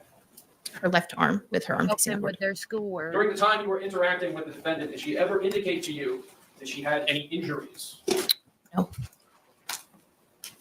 No injuries.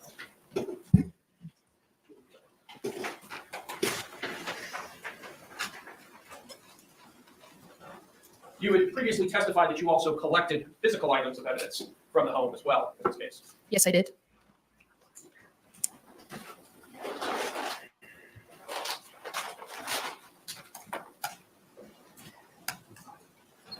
Your Honor, may I approach the witness who has been marked for identification as state C and been shown to defense? You may.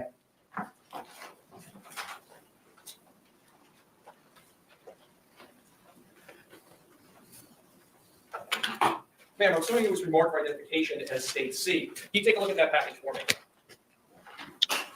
Oh wow, it's 12:30 here. 12:45 Yes. actually. Do you recognize that package? Yes, I do. And tell us, what is that package? These are the 2 wine bottles that were collected from the trash can. Is your name on that package? Yes, my name is on the Orange County Sheriff's Office evidence label that I filled out, and my initials are on the evidence seal from when I sealed the package. And it also has your agency case number and location information for this case. Yes, that is correct. Ma'am, could you open the contents of states C and look at it to yourself?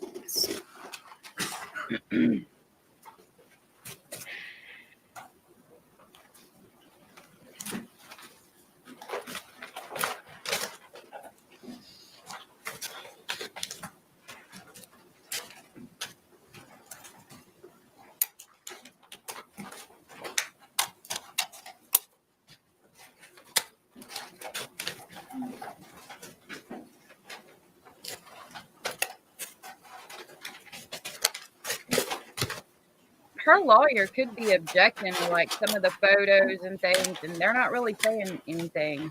Have to pull them out to recognize the item they're about to move. Like as far as relevance goes to the photos and stuff.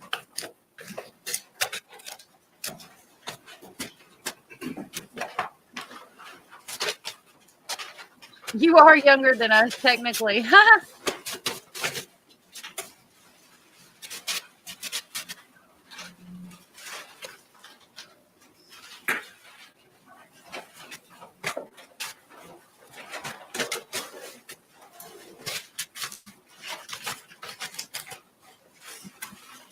What is the contents of state C? These are the 2 wine bottles that I collected from the trash can. Are these wine bottles in the same or substantially the same condition as they were at the time that you packaged them on February 24th, 2020? Yes, the same time I collected them that day.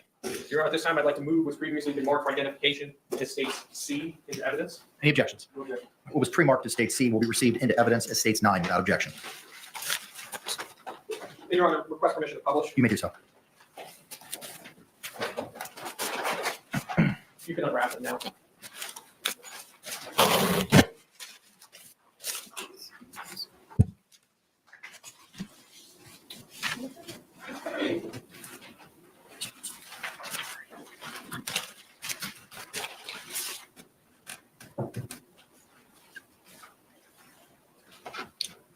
You can put it back. Yep. I bet they are.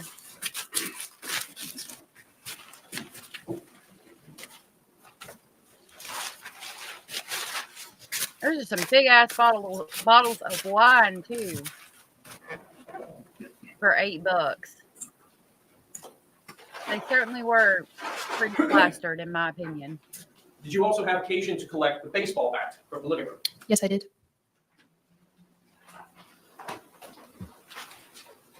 Your Honor, may I approach the witness who has been previously marked for identification as states B and shown to defense? You may. Yeah. See, they could. Ma'am, I'm showing you who's been marked for identification as states B. Can you take a look at this item? They could question relevance of the baseball bat if they haven't proved that she hit him with the baseball bat. Do you recognize this item? Yes, I do. This is the wooden baseball bat I collected from the living room. Does this item have your name on it? Yes, it has my name on the Orange County Sheriff's Office evidence label that I filled out, as well as my initials on the evidence seal. It also has your initials and your agency case number as well. Yes, it does. Ma'am, could you open states B and look at the contents of it to yourself without displaying it to the court? Yes.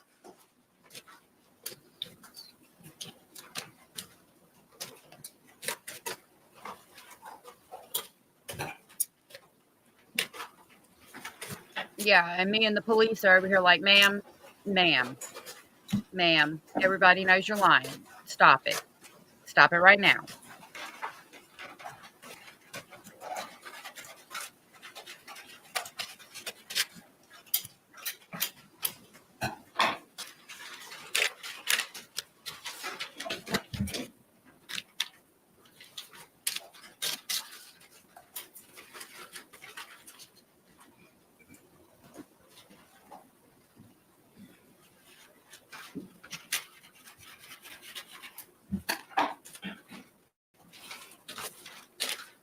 What is contained within stage B? The wooden baseball bat. And is that bat in the same or substantially the same condition as it was at the time that you collected it on February 24, 2020? Yes, it is. Your Honor, at this time, I'd like to move what's previously been marked for identification as stage B into evidence. Any objection? No objection. What was pre-marked as B will be received into evidence as states 10 without objection.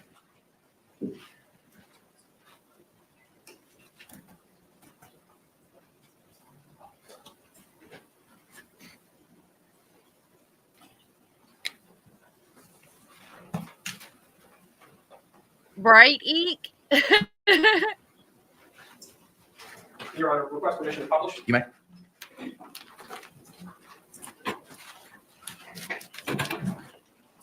No doubt, Zaya.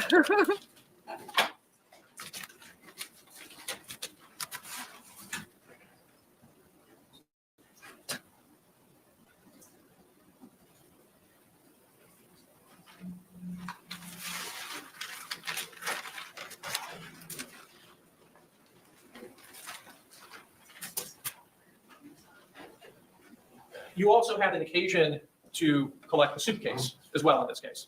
Yes, I did. Prior to placing the suitcase into evidence, did you process it? I took measurements of the suitcase. What are the measurements of the suitcase? It was 28 inches in length, 20 inches wide, and 8 7/8 inches deep. Your Honor, at this time, you made the witness step down from the stand and approach the clerk's area. Yes.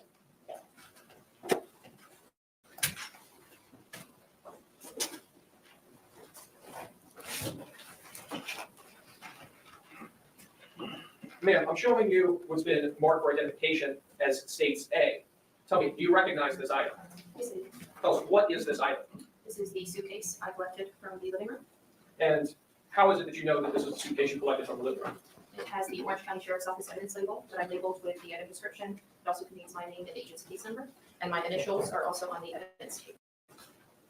Ma'am, at this time, could you open states A and look at the contents of it to yourself? Yes.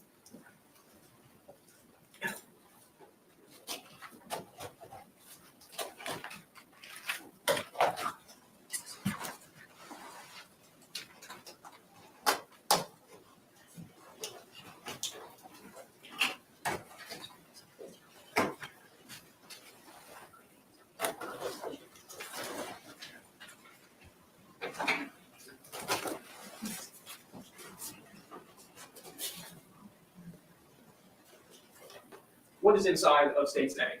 This is the suitcase I collected from the living room. And does it appear to be in the same or substantially the same condition as the time that you collected it and placed it into evidence? Yes. Your Honor, at this time, I'd like to move what's been marked for identification as states A into evidence. Any objections? No objection. What was pre-marked as A will be received into evidence without objection as states 11. And Your Honor, at this time, I'd ask for permission to publish states A to the jury. You may.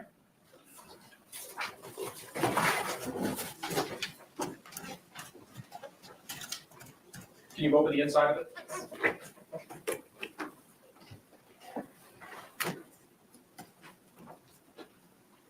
My gosh, it is so small. That's really sad to look at and think about. Poor George.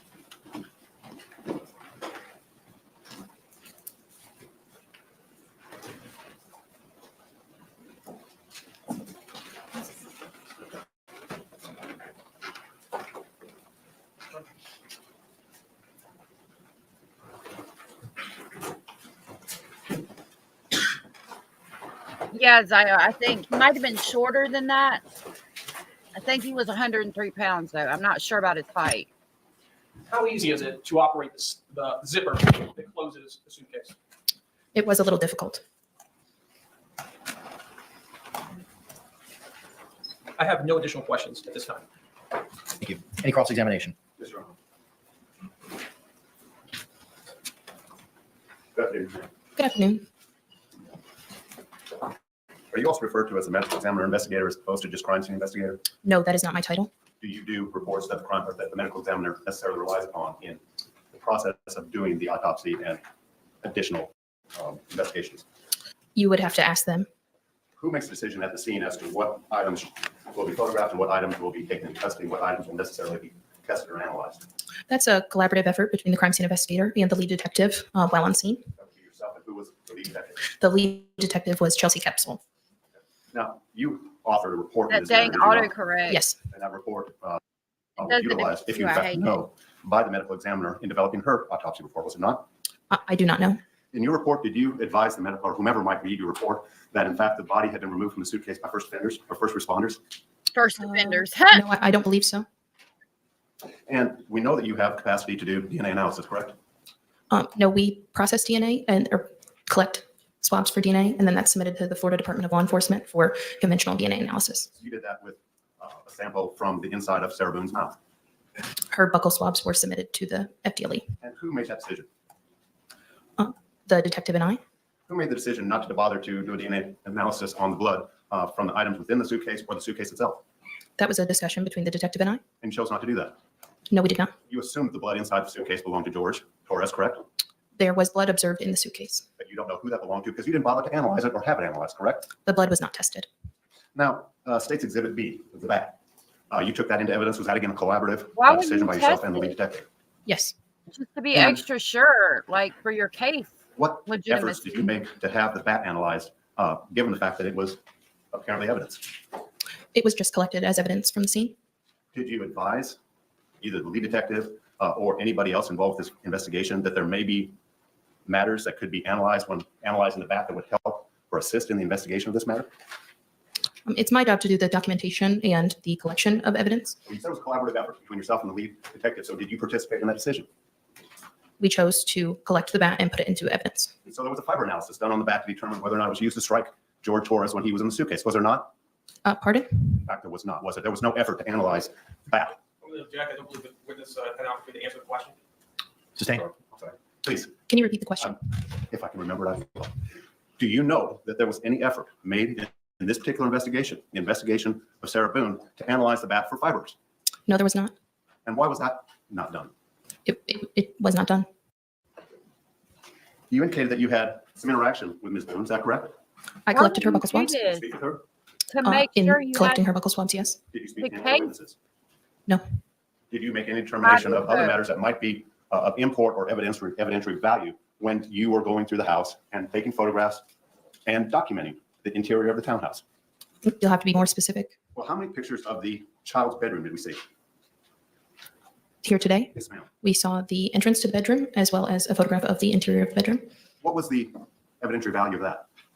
It's my job to photograph and document while on scene, so the rooms in the upstairs were photographed and documented. Did you photograph holes in the wall, possibly made by the victim? I don't recall photographing holes in the wall, no. Did you take photographs of items within the house or throughout the house that may have depicted incidents of prior violence? You'll have to be more specific. How about bloody pillowcases? Did you make any effort to collect and analyze pillowcases of the rooms that you were photographing? No. You have significant experience with zippers, I use zippers regularly, yes. enough to have an opinion as to whether or not a zipper is stuck or not. Is what? Sorry? You testified on direct that the zipper was a little tight. Just that it was difficult without the zipper pulls to use the zipper. And that was your opinion. Yes, from opening the suitcase here today. Today, you only tested it today? Pardon? You only today have for the first time tested the ability to pull open the zipper on the Like, suitcase? really? No, I'm saying it was difficult I'm with today. you, Zaya. A redirect examination. Yes, Your Honor. I don't understand why she didn't test that stuff In though. this case, you documented the entirety of the house as you saw it. Yes, So every room in the house, they were all taken overall photographs. walls in the house, In the overall photographs, yes, they weren't all individually photographed, no. and you did not document or note any type of holes in the wall or any type of damage to the walls, anything like that. Not the walls, no. Is that something that would have been documented both photographically and also within your report? Yes, You also, as we've previously seen in the composite, saw the victim where he was laying in this case, correct? yes, Was the victim, did he have blood on his mouth and on his face? yes, he did. Did he have open wounds on his body?